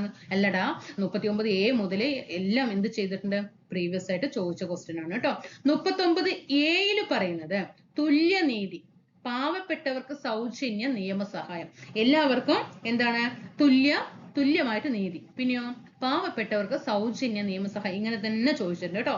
തുല്യനീതിയും പാവപ്പെട്ടവർക്ക് സൗജന്യ നിയമസഹായവും പറയുന്ന ആർട്ടിക്കിൾ 39A ആണ്. 39B എന്താണ്? നീതിപൂർവമായ വിതരണം. നീതിപൂർവമായ വിതരണം, ഒരു പൊതുവിതരണത്തിലാണെങ്കിലും ഏതിലാണെങ്കിലും വിതരണം എന്ത് ചെയ്യണം? എല്ലാവർക്കും ഒരേപോലെ നീതി പുലർത്തുന്നത് ആയിരിക്കണം. 39C എന്താണ്? സാമ്പത്തിക വ്യവസ്ഥയുടെ പ്രവർത്തനത്തെ കുറിച്ചിട്ടാണ് 39C പറയുന്നത്. എന്താണ്? 39C എന്ന് പറയുന്നത് സാമ്പത്തിക വ്യവസ്ഥയുടെ പ്രവർത്തനത്തെ കുറിച്ചിട്ട് പറയുന്നത്. 39D ഇതും ഈ എയും 39D ഇതും മോസ്റ്റ് ഇമ്പോർട്ടന്റ് ആണ്. ഇതാണ് കൂടുതലായിട്ട് വരാറുള്ളത്. 39D തുല്യ ജോലിക്ക് തുല്യ വേതനം. സ്ത്രീയും പുരുഷനും ഒരു ജോലി ചെയ്യുന്നുണ്ടെങ്കിൽ 2 പേർക്കും എന്ത് ചെയ്യണം? ഒരേ വേതനം തന്നെ കൊടുക്കണം. തുല്യ ജോലിക്ക് തുല്യ വേതനം. സ്ത്രീക്കും പുരുഷനും ഒരേപോലെ തുല്യ വേതനം. 39E അമിത ചൂഷണത്തിന് വിധേയമാകാതെ സംരക്ഷിക്കുക. അമിത ചൂഷണത്തിന് വിധേയമാകാതെ എന്ത് ചെയ്യുക? സംരക്ഷിക്കുക. ആരാണ് ഈ അമിത ചൂഷണത്തിന് വിധേയമാകുക? ഒന്നില്ലെങ്കിൽ തൊഴിലാളികൾ അല്ലെ, ഒന്നില്ലെങ്കിൽ കുട്ടികൾ, അല്ലെങ്കിൽ സ്ത്രീകൾ. ഇവരൊക്കെ എന്താണ്? അമിത ചൂഷണത്തിന് വിധേയമാകാതെ എന്ത് ചെയ്യണം? അവരെ സംരക്ഷിക്കണം. ഇനി 39F പറയുന്നത് കുട്ടികളുടെ ആരോഗ്യകരമായ സമഗ്ര വളർച്ചയ്ക്ക് സംവിധാനം ഉണ്ടാക്കുക. 39F കുട്ടികളുടെ ആരോഗ്യകരമായ സമഗ്ര വളർച്ചയ്ക്ക് സംവിധാനം ഉണ്ടാക്കുക. 1976 42ാം ഭേദഗതിയിലൂടെയാണ് ഏത് കൊണ്ടുവന്നത്? ഈ 39F കൊണ്ടുവന്നത് കേട്ടോ. ആദ്യം 39E വരെ ഉണ്ടായിരുന്നുള്ളൂ. പിന്നെ 39F ഉൾപ്പെടുത്തിയത് 1976 42ാം ഭേദഗതിയിലൂടെയാണ് 39F ഉൾപ്പെടുത്തിയത്. 39F എന്താണ്? കുട്ടികളുടെ ആരോഗ്യകരമായ സമഗ്ര വളർച്ചയ്ക്ക് സംവിധാനം ഉണ്ടാക്കുക. മനസ്സിലായോ? അപ്പൊ നമ്മൾ ഏതൊക്കെ പഠിച്ചു? 37 മുതൽ 39F വരെ പഠിച്ചു. 37 നമ്മൾ പറഞ്ഞു മൗലിക കടമകളും മാർഗനിർദ്ദേശക തത്വങ്ങളും ന്യായവാദത്തിന് അർഹമല്ല എന്ന് പറഞ്ഞു അല്ലെ. അപ്പൊ ആ 37 പറയുന്നത് ന്യായവാദത്തിന് അർഹമല്ല. ചിലപ്പോൾ ശ്രദ്ധിച്ചിട്ടുണ്ടാവില്ല അല്ലെ. ചിലപ്പോൾ കുറെ കൂട്ടുകാരൊക്കെ മാർഗനിർദ്ദേശക തത്വങ്ങളൊക്കെ പഠിച്ചിട്ട് പോയിട്ടുണ്ടാകും. പക്ഷെ ഏത് ആർട്ടിക്കിളിലാണ് ഇത് പറയുന്നത് എന്ന് ശ്രദ്ധിച്ചിട്ടുണ്ടോ നിങ്ങൾ? 37 38 ജനക്ഷേമം വർദ്ധിപ്പിക്കുന്നതിനുള്ള സാമൂഹ്യ വ്യവസ്ഥയെ രാഷ്ട്രം ഉറപ്പുവരുത്തേണ്ടതാണ്. 39A തുല്യനീതി, പാവപ്പെട്ടവർക്ക് സൗജന്യ നിയമസഹായം. 39B നീതിപൂർവമായ വിതരണത്തെ കുറിച്ച് പറയുന്നത്. 39C സാമ്പത്തിക വ്യവസ്ഥയുടെ 4 പ്രാവശ്യം ഒന്ന് ഓടിച്ചു വിട്ടാൽ മതിയടാ. നമുക്ക് ഓട്ടോമാറ്റിക് ആയിട്ട് ഓർമ്മ വരും കേട്ടോ. 39D തുല്യ ജോലിക്ക് തുല്യ വേതനം. 39E അമിത ചൂഷണത്തിന് കുട്ടികളെയും അതുപോലെ തൊഴിലാളികൾ, സ്ത്രീകളൊക്കെ ഉണ്ടാവല്ലോ, അവരൊക്കെ അമിത ചൂഷണത്തിന് വിധേയമാകാതെ സംരക്ഷിക്കണം. 39F പറയുന്ന കുട്ടികളുടെ ആരോഗ്യകരമായ സമഗ്ര വളർച്ചയ്ക്ക് സംവിധാനം ഉണ്ടാക്കണം എന്നൊക്കെ പറയുന്നത്. ഇനി ആർട്ടിക്കിൾ 40 വെരി ഇമ്പോർട്ടന്റ്. പഞ്ചായത്തുകളുടെ രൂപീകരണത്തെ കുറിച്ചിട്ട് ഈ 40 to 47 വരെ എപ്പോഴും ചോദിക്കും കേട്ടോ. അവിടെ ചോദിക്കുന്നത് നമ്മൾ നേരത്തെ പറഞ്ഞ 39A-യും 39D ആണ് കൂടുതലായിട്ട് ചോദിക്കുന്നത്. പിന്നെ 40-ന് ശേഷമുള്ളത് പിന്നെ എന്താണ്, വെരി ഇമ്പോർട്ടന്റ് ആണ്. ആർട്ടിക്കിൾ 40 പഞ്ചായത്തുകളുടെ രൂപീകരണത്തെ കുറിച്ചിട്ട്, 41 തൊഴിലില്ലായ്മ വേതനം പെൻഷൻ പദ്ധതികളെ കുറിച്ചിട്ട്, 41 ആർട്ടിക്കിൾ 42 ഏതാണ്, നീതിപൂർവവും മനുഷ്യോചിതപരവുമായ തൊഴിൽ സാഹചര്യം ഉറപ്പുവരുത്തുക. മനസ്സിലായില്ലേ? ഒരു തൊഴിൽപരമായിട്ടുള്ള ഒരു സ്ഥലത്ത് എന്ത് ചെയ്യാം, അവർക്ക് തൊഴിൽ സാഹചര്യങ്ങളൊക്കെ എന്ത് ചെയ്യുക, നല്ല നീതിയോട് കൂടിയിട്ട് അവർക്ക് അനുകൂലമായിട്ടുള്ള രീതിയിലൊക്കെ എന്ത് ചെയ്യുക, തൊഴിൽ സാഹചര്യങ്ങൾ ഉറപ്പുവരുത്തുക. 43-ൽ പറയുന്നത് കുടിൽ വ്യവസായങ്ങൾക്കുള്ള പ്രോത്സാഹനം. കുടിൽ വ്യവസായങ്ങൾക്കുള്ള പ്രോത്സാഹനമാണ് 43. 43A-യിൽ പറയുന്ന, 43-ൽ തന്നെ 2 സബ് ക്ലോസ് വരുന്നുണ്ട്. ഏതൊക്കെയാണ്? 43A-യും 43B-യും വരുന്നുണ്ട്. 43A-യിലാണ് വ്യവസായ സംരംഭങ്ങളിൽ തൊഴിലാളികളുടെ പങ്കാളിത്തം. 43B-യിലാണ് സഹകരണ സംഘങ്ങളുടെ ഉന്നമനം. സഹകരണ സംഘം ചോദിച്ച ക്വസ്റ്റ്യൻ ആണ്, പ്രീവിയസ് ആണ്. 43B സബ് ക്ലോസ് ഇട്ട് 43B-യിലാണ് സഹകരണ സംഘങ്ങളുടെ ഉന്നമനം എന്ന് ലക്ഷ്യം വെച്ചിട്ട് 2011 97ാമത്തെ ഭേദഗതിയിൽ, എത്രയാണ്? 2011 97ാമത്തെ ഭേദഗതിയിലാണ് ഈ 43B എന്ത് ചെയ്തത്, ഉൾപ്പെടുത്തിയത് കേട്ടോ. നമ്മൾ നേരത്തെ ഏത് പറഞ്ഞു? 39F പറഞ്ഞു. 39F പറഞ്ഞു. എന്ത് പറഞ്ഞു? 76-ലെ 42ാം ഭേദഗതിയാണ് പറഞ്ഞു. 43B സഹകരണ സംഘങ്ങളുടെ ഉന്നമനം 2011-ലെ 97, 2011-ലെ 97ാമത്തെ ഭേദഗതി മറക്കരുത്. ആർട്ടിക്കിൾ 44 ഏകീകൃത സിവിൽ നിയമം അല്ലേ? ഇപ്പൊ ഈ കറണ്ട് അഫയറിൽ നമ്മൾ പഠിക്കാറില്ലടാ, ഏകീകൃത സിവിൽ കോഡ് കൊണ്ടുവന്നത് ഏത് സംസ്ഥാനമാണ് പഠിക്കുന്നത്? ഉത്തരാഖണ്ഡ് അല്ലേ? ഇപ്പോ കൊണ്ടുവന്നില്ലേ ഉത്തരാഖണ്ഡ്. ആർട്ടിക്കിൾ 44 ഏകീകൃത സിവിൽ നിയമം. ആർട്ടിക്കിൾ 45 6 വയസ്സിന് താഴെയുള്ള കുട്ടികൾക്ക് സംരക്ഷണം വിദ്യാഭ്യാസം. 2002-ലെ 86ാമത്തെ, ഇവിടെ 46 കൊടുത്തിരിക്കണേ, 2002-ലെ 86ാമത്തെ ഭേദഗതി പഠിച്ചത് ഓർമ്മയുണ്ടോ? കഴിഞ്ഞ ക്ലാസ്സിൽ പഠിച്ചത് ഓർമ്മയുണ്ടോ? 6 വയസ്സിന് താഴെയുള്ള കുട്ടികൾക്ക് സംരക്ഷണ വിദ്യാഭ്യാസം 2002-ലെ 86ാമത്തെ ഭേദഗതിയിലാണ് ആർട്ടിക്കിൾ 45 ഉൾപ്പെടുത്തിയത്. ആർട്ടിക്കിൾ 46 SC/ST വിഭാഗങ്ങളുടെ വിദ്യാഭ്യാസം സാമ്പത്തികം അഭിവൃദ്ധിപ്പെടുത്തുക. SC/ST വിഭാഗങ്ങളുടെ വിദ്യാഭ്യാസവും സാമ്പത്തികവും എന്തു ചെയ്യണം? അഭിവൃദ്ധിപ്പെടുത്തണം എന്ന് പറഞ്ഞിട്ട് നിർദ്ദേശതത്വങ്ങളിൽ ഉൾപ്പെടുത്തിയ ആർട്ടിക്കിളാണ് ആർട്ടിക്കിൾ 46. ആർട്ടിക്കിൾ 47 മദ്യനിരോധനം. ഇതുവഴി ആദ്യമായിട്ട് മദ്യനിരോധനം ഏർപ്പെടുത്തിയ സംസ്ഥാനം ഏതാണ്? ഗുജറാത്ത് ആണ് കേട്ടോ. മദ്യനിരോധനം ആദ്യമായിട്ട് ഈ ആർട്ടിക്കിൾ വന്നതിന് ശേഷം മദ്യനിരോധനം ആദ്യമായിട്ട് ഏർപ്പെടുത്തിയത് ഗുജറാത്ത് ആണ്. 40 മുതൽ 47 വരെ പഠിച്ചു. 40 എന്താണ് പഠിച്ചത്? ഒന്ന് പറഞ്ഞേ. 40 ഒന്ന് പറഞ്ഞേ. എന്താണ്? പഞ്ചായത്തുകളുടെ രൂപീകരണത്തെ കുറിച്ചിട്ട് എന്തു പറഞ്ഞു? ആർട്ടിക്കിൾ 40 പറഞ്ഞു. 40 പഠിച്ചേ ഇവിടെ തന്നെ പഠിച്ചേ. 40 ഇനി പിന്നെന്ന് പറഞ്ഞിട്ട് പഠിക്കലില്ല കേട്ടോ. ഇവിടുത്തെ ക്ലാസ് കഴിഞ്ഞാൽ ഓക്കെ ആയിരിക്കണം. മൗലിക അവകാശങ്ങൾ, കടമകൾ, മാർഗനിർദ്ദേശകത്വങ്ങൾ. ഇനി ബാക്കോട്ട് ഇല്ല. ഇനി ബാക്കോട്ട് കൂടുതൽ പഠിക്കണം എന്ന് പറഞ്ഞിട്ട് ഓടണ്ട ആവശ്യമില്ല. ക്ലാസ്സുകൾ അങ്ങനെ തന്നെ ആയിരിക്കും, എല്ലാതും ഉൾപ്പെടുത്തുക. ഹിസ്റ്ററി ആണെങ്കിലും ഹിസ്റ്ററിയിലും SCRT NCRT ഒക്കെ ബേസ് ചെയ്തിട്ട് ടോപ്പിക്കുകൾ തരുള്ളൂ കേട്ടോ. ഒരു ദിവസം ക്ലാസ് ഇടാൻ വൈകിയാലും അതിന് ബെറ്റർ ആയിട്ടുള്ള ക്ലാസ് ആയിരിക്കും പിറ്റേ ദിവസം വരിക എന്നുള്ളത് നിങ്ങൾ ശ്രദ്ധിക്കണം. പറഞ്ഞേ 40 പറഞ്ഞേ. 40 എന്താണ്? പഞ്ചായത്തുകളുടെ രൂപീകരണത്തെ കുറിച്ച് പറയുന്നത്. ആർട്ടിക്കിൾ 40 പഞ്ചായത്തുകളുടെ രൂപീകരണം പഠിച്ചോ? 40 എന്നുള്ളത് ഓർക്കുക. 40 പഠിച്ചേ. 41 തൊഴിലില്ലായ്മ വേതനം പെൻഷൻ പദ്ധതി. 42 നീതിപൂർവവും മനുഷ്യോചിതവുമായ തൊഴിൽ സാഹചര്യം ഉറപ്പുവരുത്തുക. 43 കുടിൽ വ്യവസായം. 43. 44 നോക്കിക്കേ, ഒരു നമ്പർ സെയിം കണക്കാക്കാൻ പറ്റില്ലേ? 43B ഓർക്കണം കേട്ടോ. 43B അതിലെ സബ് ക്ലോസ് ഓർക്കണം. സഹകരണ സംഘങ്ങൾ അത് ചോദിച്ചിട്ടുണ്ട് കേട്ടോ. 43B സഹകരണ സംഘങ്ങളുടെ ഉന്നമനം. എത്രാം ഭേദഗതിയാണ്? 2011-ലെ 97ാം ഭേദഗതി പ്രകാരം. പിന്നെ 44 ഏകീകൃത സിവിൽ കോഡ്. കറണ്ട് അഫയറിൽ പഠിക്കാനുണ്ട്. ഏതാണ് ഏകീകൃത സിവിൽ കോഡ് കൊണ്ടുവന്നത്? ഉത്തരാഖണ്ഡ് ആണ് കേട്ടോ. ആർട്ടിക്കിൾ 44 ഏകീകൃത സിവിൽ കോഡ്. ഒരു ഫാൻസി നമ്പർ പോലെ അല്ലടാ, 4 അത് ഓർക്കണം കേട്ടോ.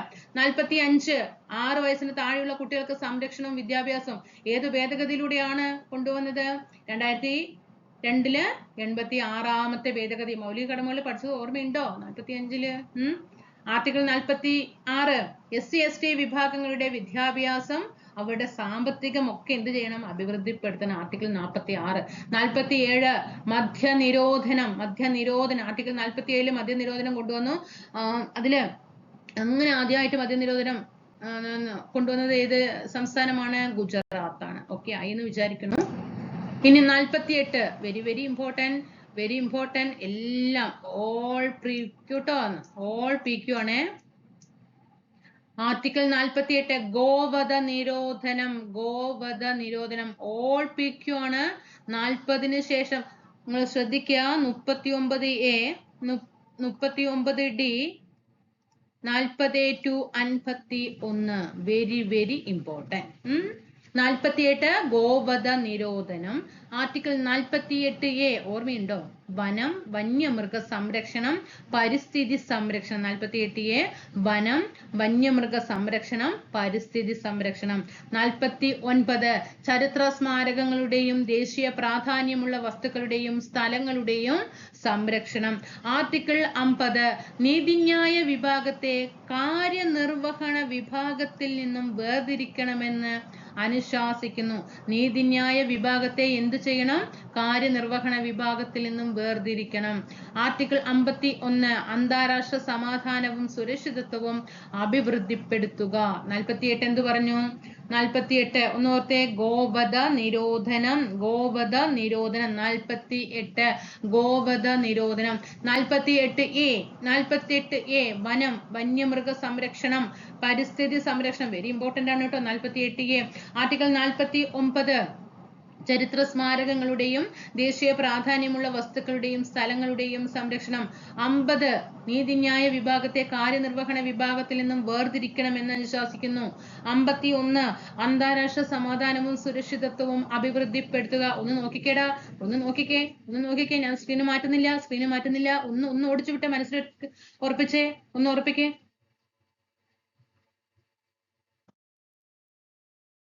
പഠിച്ചോ? ഓക്കെ ആയോ?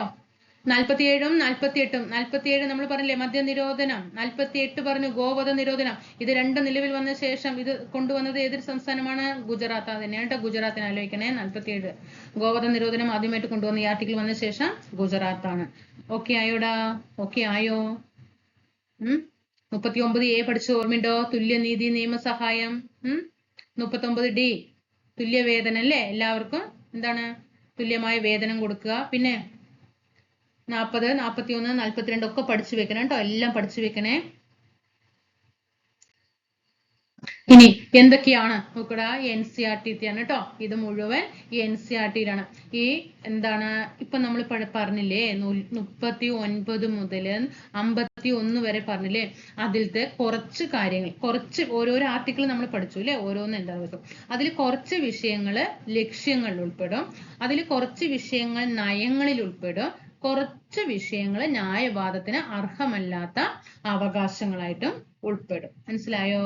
കുറച്ച് വിഷയങ്ങൾ എന്തിൽ ഉൾപ്പെടും? അത് നമ്മുടെ ലക്ഷ്യമായിട്ട് പെടും.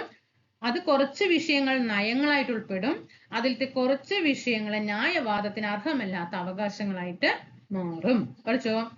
എങ്കിൽ ഏതൊക്കെയാണ് 36 മുതൽ 51 വരെയുള്ള വിഷയങ്ങളില് ലക്ഷ്യങ്ങളിൽ വരുന്നത് ഏതൊക്കെയാണ്? 1 ജനക്ഷേമം, 2 ജീവിത നിലവാരം മെച്ചപ്പെടുത്തൽ, 3 വിഭവങ്ങളുടെ തുല്യ വിതരണം, അന്തർദേശീയ സമാധാനം പരിപോഷിപ്പിക്കുക. നമ്മൾ 51 പറഞ്ഞില്ലടാ, ആർട്ടിക്കിൾ 51 പറഞ്ഞില്ലേ? അന്തർദേശീയ സമാധാനം പറഞ്ഞില്ലേ? അതൊക്കെ ഏതിലാണ്? ലക്ഷ്യങ്ങളില് ഉൾപ്പെടുന്നതാണ്. ജനക്ഷേമം, ജീവിത നിലവാരം മെച്ചപ്പെടുത്തൽ, വിഭവങ്ങളുടെ തുല്യ വിതരണം, അന്തർദേശീയ സമാധാനം പരിപോഷിപ്പിക്കുക. ഇത് ലക്ഷ്യങ്ങളില് വരുന്നതാണ്. ഇനി നയങ്ങളിൽ വരുന്നതാണ് ആർട്ടിക്കിൾ 44 പറഞ്ഞില്ലേ? ഫാൻസി നമ്പർ പോലെ നമ്മൾ പറഞ്ഞില്ലേ? ഏകീകൃത സിവിൽ കോഡ്. ലഹരി പാനീയങ്ങളുടെ ഉപയോഗം നിരോധിക്കുക. മദ്യനിരോധനം 47 മദ്യനിരോധനം പഠിച്ചില്ലേ? കുടിൽ വ്യവസായങ്ങളെ പരിപോഷിപ്പിക്കുക. ഗോവധ നിരോധനം, ഗ്രാമപഞ്ചായത്തുകൾ രൂപീകരിക്കുക. ഇതൊക്കെ ഏതാണ്? നയങ്ങളില് വരുന്നതാണ്. ഏകീകൃത സിവിൽ കോഡ് ഏത് പറഞ്ഞു? 44 പറഞ്ഞു അല്ലെ?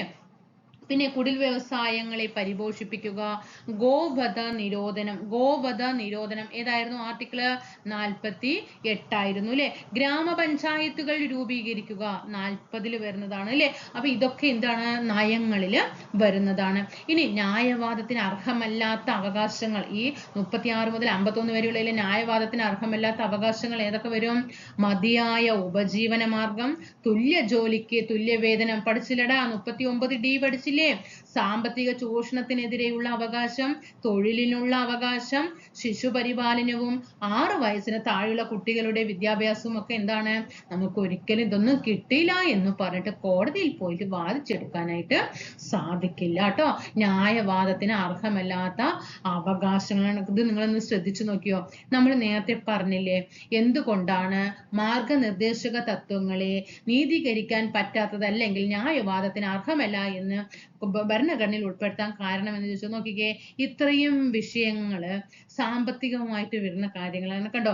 മതിയായ ഉപജീവന മാർഗം മുന്നോട്ട് കൊണ്ടുപോകണമെങ്കിൽ സാമ്പത്തികം വേണ്ടടാ, തൊട്ട് വേണ്ടേ, തുല്യവേതനം, പണിയെടുത്താൽ കൂലി കിട്ടണമെങ്കിൽ പൈസ വേണ്ടേ, സാമ്പത്തിക ചൂഷണം, സാമ്പത്തികം കണ്ടോ, തൊഴിലിനുള്ള അവകാശം, തൊഴിൽ ചെയ്യുന്ന കൂലി കിട്ടണ്ടേ, 6 വയസ്സിന് താഴെ കുട്ടികൾക്ക് വിദ്യാഭ്യാസം കൊടുക്കണമെങ്കിൽ പൈസ വേണ്ടേ. അപ്പൊ ഇതൊക്കെ എന്താണ്? സാമ്പത്തിക ചൂഷണം. അപ്പൊ ഇതൊന്നും എന്താണ്? ന്യായവാദത്തിന് അർഹമല്ല. കണ്ടോ? സാമ്പത്തികമായിട്ട് വരുന്ന കാര്യങ്ങളൊന്നും മാർഗനിർദ്ദേശക തത്വങ്ങളുള്ളത് എന്താണ്? അതൊന്നും നിങ്ങൾ മനസ്സിലാക്കി വെച്ചാൽ മതി. അങ്ങനെ മനസ്സിലാക്കി വെച്ചാൽ മതി. സാമ്പത്തികമായിട്ടുള്ള വരുന്ന കാര്യങ്ങളൊന്നും എന്താണ്? മാർഗനിർദ്ദേശക തത്വങ്ങൾ വരുന്ന വിഷയങ്ങൾ ന്യായവാദത്തിന് അർഹമല്ല എന്നുള്ളത് മനസ്സിലാക്കുക കേട്ടോ. ഇതാണ് NCERT ഈ ഭാഗത്ത് ഇത്രയും പോയിന്റുകൾ NCERT ഇത് ബോക്സ് ആയിട്ട് അവിടെ തന്നിട്ടുണ്ട് കേട്ടോ. ഇനി 1976 42ാം ഭേദഗതിയിലൂടെയാണ് ഏതൊക്കെ കൊണ്ടുവന്നത്? 39F ഞാൻ പറഞ്ഞു തന്നു, 39A, 43A, 48A ഇതൊക്കെ ഏതിലൂടെയാണ് മാർഗനിർദ്ദേശക തത്വങ്ങൾ ഉൾപ്പെടുത്തിയത്? 1976 42ാമത്തെ ഭേദഗതിയിലൂടെയാണ്. 39F, 39A, 43A ഇതൊക്കെ നമ്മൾ പഠിച്ചു കഴിഞ്ഞതാണ്. 48A ഇതൊക്കെ എന്താണ്? 1976 42ാമത്തെ ഭേദഗതിയിലൂടെ കൂട്ടിച്ചേർക്കപ്പെട്ടതാണെന്നുള്ളത് മനസ്സിലാക്കുക. ഇത് നമ്മുടെ SCERT കിടക്കുന്നതാണ്.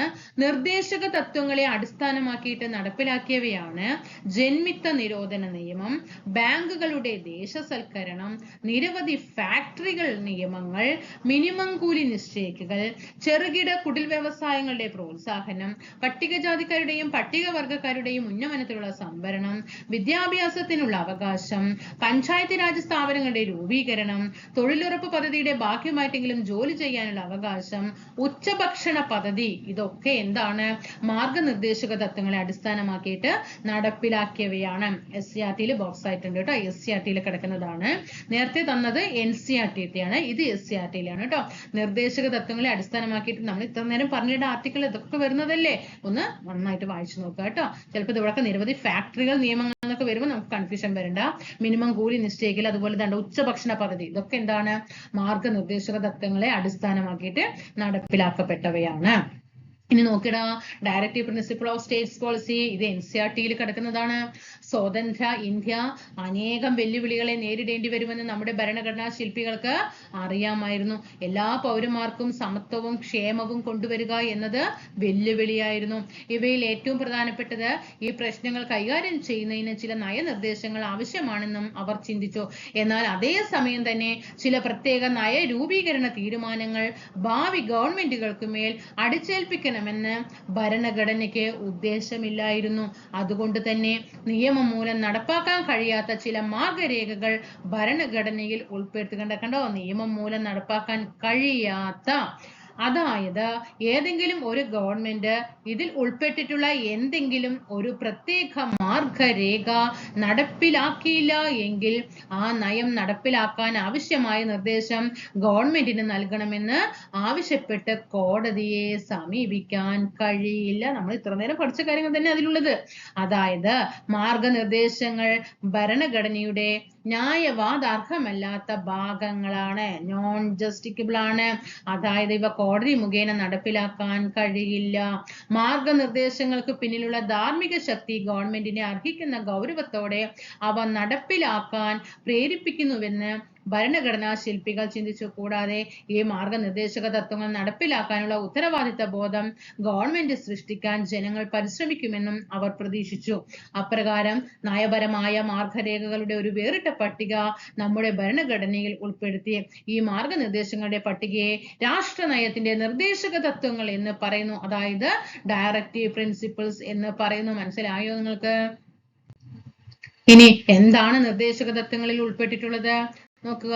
ഒരു സമൂഹം എന്ന നിലയിൽ നാം സ്വീകരിക്കേണ്ട ഉദ്ദേശ ലക്ഷ്യങ്ങളുണ്ട്. മൗലികാവകാശത്തിന് പുറമെ വ്യക്തികൾ അനുഭവിക്കേണ്ടതായ ചില അവകാശങ്ങളുണ്ട്. ഗവൺമെന്റ് സ്വീകരിക്കേണ്ടതായിട്ടുള്ള ചില നയങ്ങളുണ്ട്.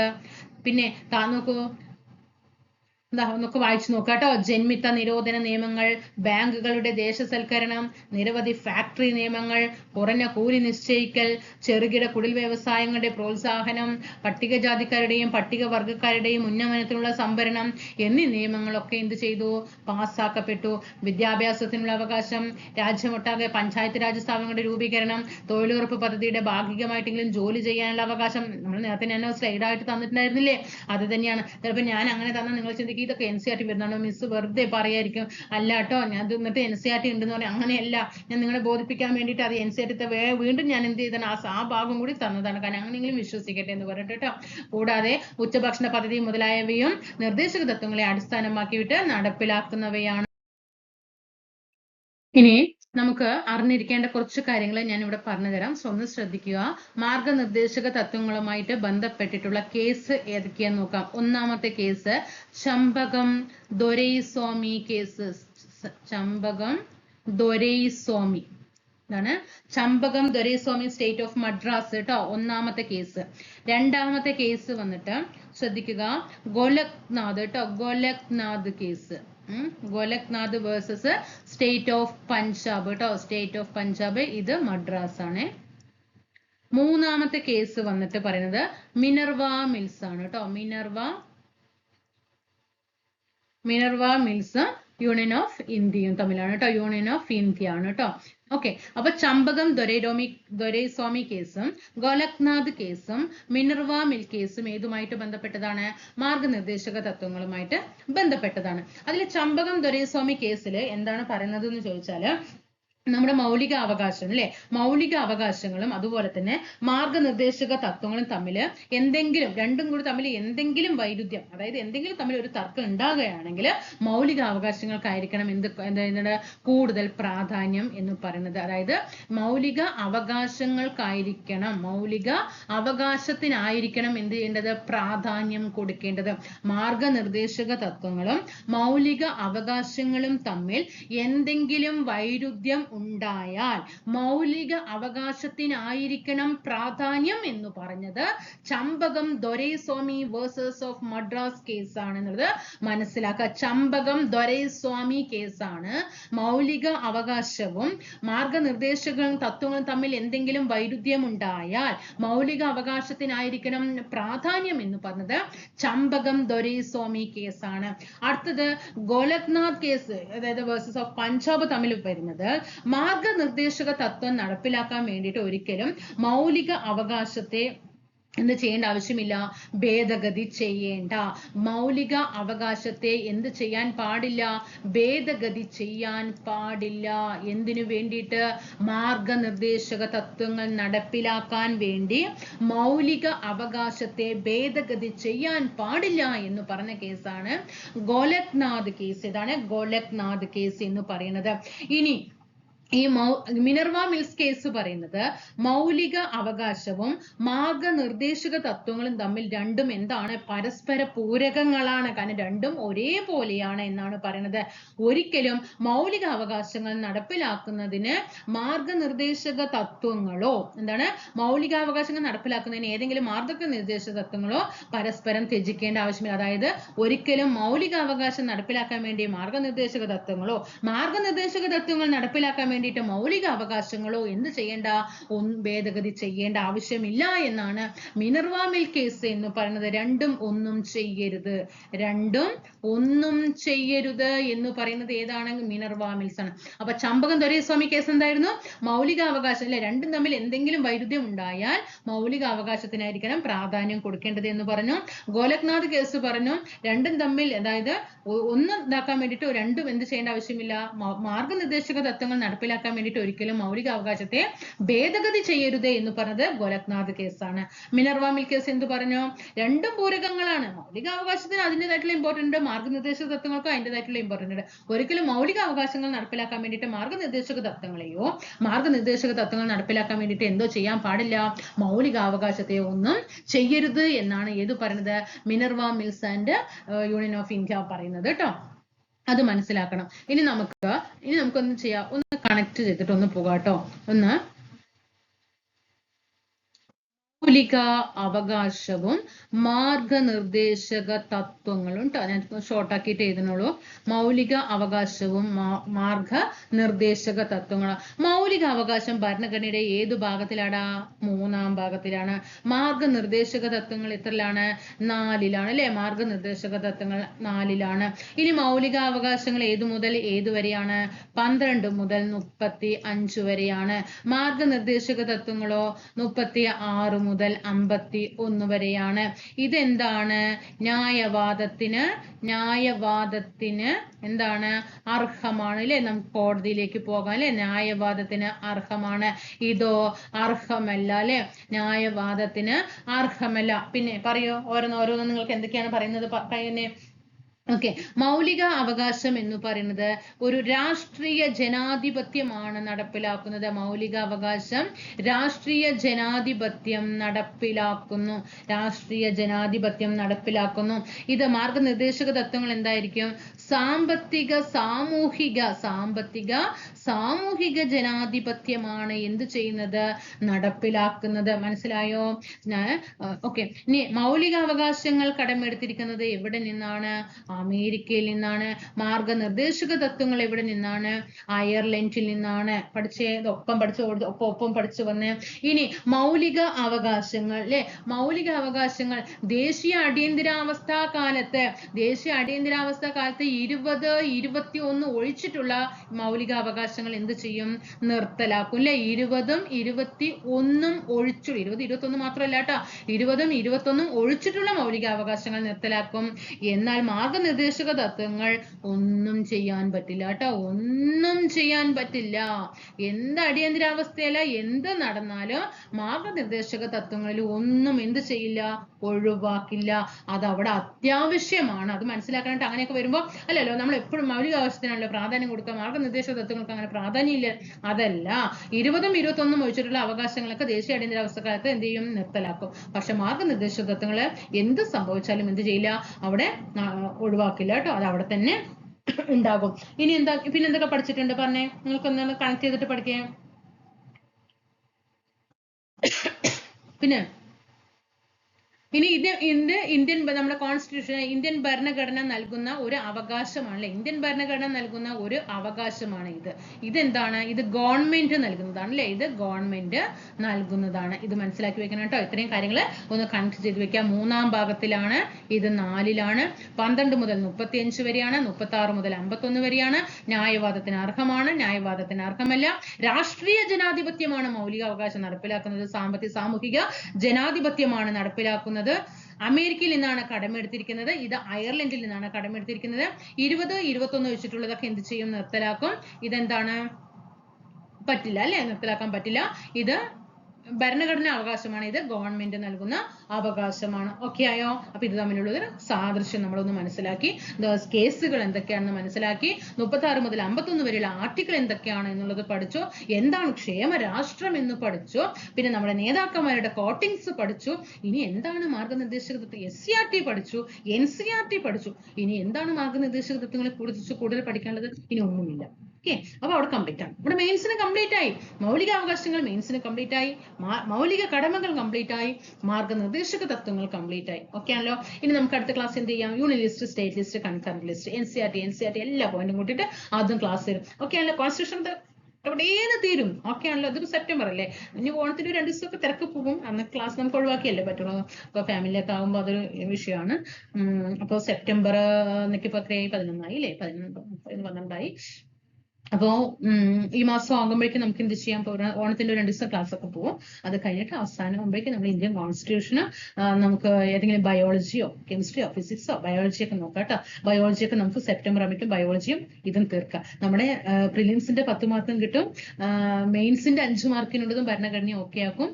അതുപോലെ ബയോളജിയിൽ മെയിൻസിനുള്ളത് എന്താണ്, പ്രിലിംസിനുള്ളത് 6ഉം അതേപോലെ തന്നെ മെയിൻസിനുള്ള 6 മാർക്കും എന്താകും അവിടെ വെക്കാം. നമുക്ക് വേഗം വേഗം തീർക്കണം കേട്ടോ. അപ്പോഴേക്കും 1 മാസമൊക്കെ ആകുമ്പോഴേക്കും നമുക്ക് നമ്മുടെ ഏകദേശം എക്സാം ആകുമ്പോഴേക്കൊക്കെ നമ്മൾ എന്ത് ചെയ്യും, അവിടെ മാക്സിമം കംപ്ലീറ്റ് ആക്കിടും. പിന്നെ നിങ്ങൾ എന്ത് ക്ലാസ് നമ്മൾ തരികയാണെങ്കിലും നിങ്ങൾ നിങ്ങളുടേതായിട്ടുള്ള എഫേർട്ട് അവിടെ എടുത്തിട്ട് മാത്സ് ദിവസം ചെയ്ത് നോക്കണം കേട്ടോ. മാത്സ് ദിവസം ചെയ്ത് നോക്കണം. 57-58 പ്രീവിയസ് ക്വസ്റ്റ്യൻ നമ്മുടെ ക്ലാസ് ഇട്ടിട്ടുണ്ട്. ഡെയിലി ഓരോ ക്വസ്റ്റ്യൻ പേപ്പറായിട്ട് വർക്ക്ഔട്ട് ചെയ്ത് വരണം കേട്ടോ. ഓരോ ക്വസ്റ്റ്യൻ ഇടയിൽ കാണണ്ട. ഒരു ക്വസ്റ്റ്യൻ, ഒന്നാമത്തെ ക്വസ്റ്റ്യൻ രണ്ടാമത്തെ ക്വസ്റ്റ്യൻ വെച്ചിട്ട് എന്ത് ചെയ്യുക, കണ്ടിട്ട് വർക്ക് ചെയ്തിട്ട് വരണം കേട്ടോ. നോട്ട് ചെയ്തിട്ട് വരണം. ഡെയിലി മാത്സ് ഉൾപ്പെടുത്തണം. പ്രിലിംസ് ഒക്കെ നമുക്ക് സുഖമായിട്ട് കയറാം കേട്ടോ. നമ്മൾ പ്രിലിംസ് കഴിയുമ്പോഴേക്കും നമ്മൾ എല്ലാ ടോപ്പിക്കും അവിടെ കംപ്ലീറ്റ് ആവും. പിന്നെ നമുക്ക് 2-3 സ്പെഷ്യൽ ടോപ്പിക് മാത്രമേ ഉള്ളൂ ബാക്കി പഠിക്കാനുണ്ടാവുള്ളൂ. അത് നമ്മളവിടെ എന്താവും, അത് ഓക്കെ ആയിരിക്കും. അതൊക്കെ നമ്മുടെ ചാനൽ ഇഷ്ടംപോലെ ഇട്ടിട്ടുണ്ട് കേട്ടോ, ഇഷ്ടംപോലെ ക്ലാസ്സുകൾ ഇട്ടിട്ടുണ്ട്. അപ്പൊ എല്ലാ കൂട്ടുകാർക്കും ഒരുപാട് നന്ദി. ഓക്കെ, കമന്റ് ചെയ്യുന്നതിനും നല്ല അഭിപ്രായങ്ങൾ പറയുന്നതിനും ഒക്കെ സന്തോഷം മാത്രം. പ്രാർത്ഥനയിലൊക്കെ ഉണ്ടാവും. എല്ലാവർക്കും കഷ്ടപ്പെടുന്നവർക്കൊക്കെ ദൈവം കൊടുക്കട്ടെ ജോലി, അത്ര മാത്രമേ ഉള്ളൂ പ്രാർത്ഥന. ഓക്കെ, അപ്പൊ ഒരു ദിവസം പോലും സമയങ്ങൾ നിൽക്കത്തത്. പക്ഷെ നമ്മൾ ഇപ്പൊ എന്താണ്, ഫ്രീ ആയിട്ടാ പഠിച്ചോളൂ കേട്ടോ. ഒരിക്കലും ടെൻഷൻ ഇല്ലാതെ ഫ്രീ ആയിട്ട് പഠിച്ചോട്ടെ. സിമ്പിൾ ആയിട്ട് നമുക്ക് ക്രാക്ക് ചെയ്യാം. ഓക്കെ, അപ്പൊ എല്ലാ കൂട്ടുകാർക്കും നന്ദി. ചാനൽ സബ്സ്ക്രൈബ് ചെയ്യാതെ കാണുന്നെങ്കിൽ ഒന്ന് സബ്സ്ക്രൈബ് ചെയ്തിട്ട് സപ്പോർട്ട് ചെയ്യണം കേട്ടോ. നിങ്ങളില്ലാതെ നമുക്ക് ഒരിക്കലും ഇത് മുന്നോട്ട് കൊണ്ടുപോകാനായിട്ട് സാധിക്കില്ല. നിങ്ങളാണ് എനർജി എന്ന് പറയുന്നത്. അപ്പൊ എല്ലാ കൂട്ടുകാർക്കും ഒരുപാട് നന്ദി. നമസ്കാരം.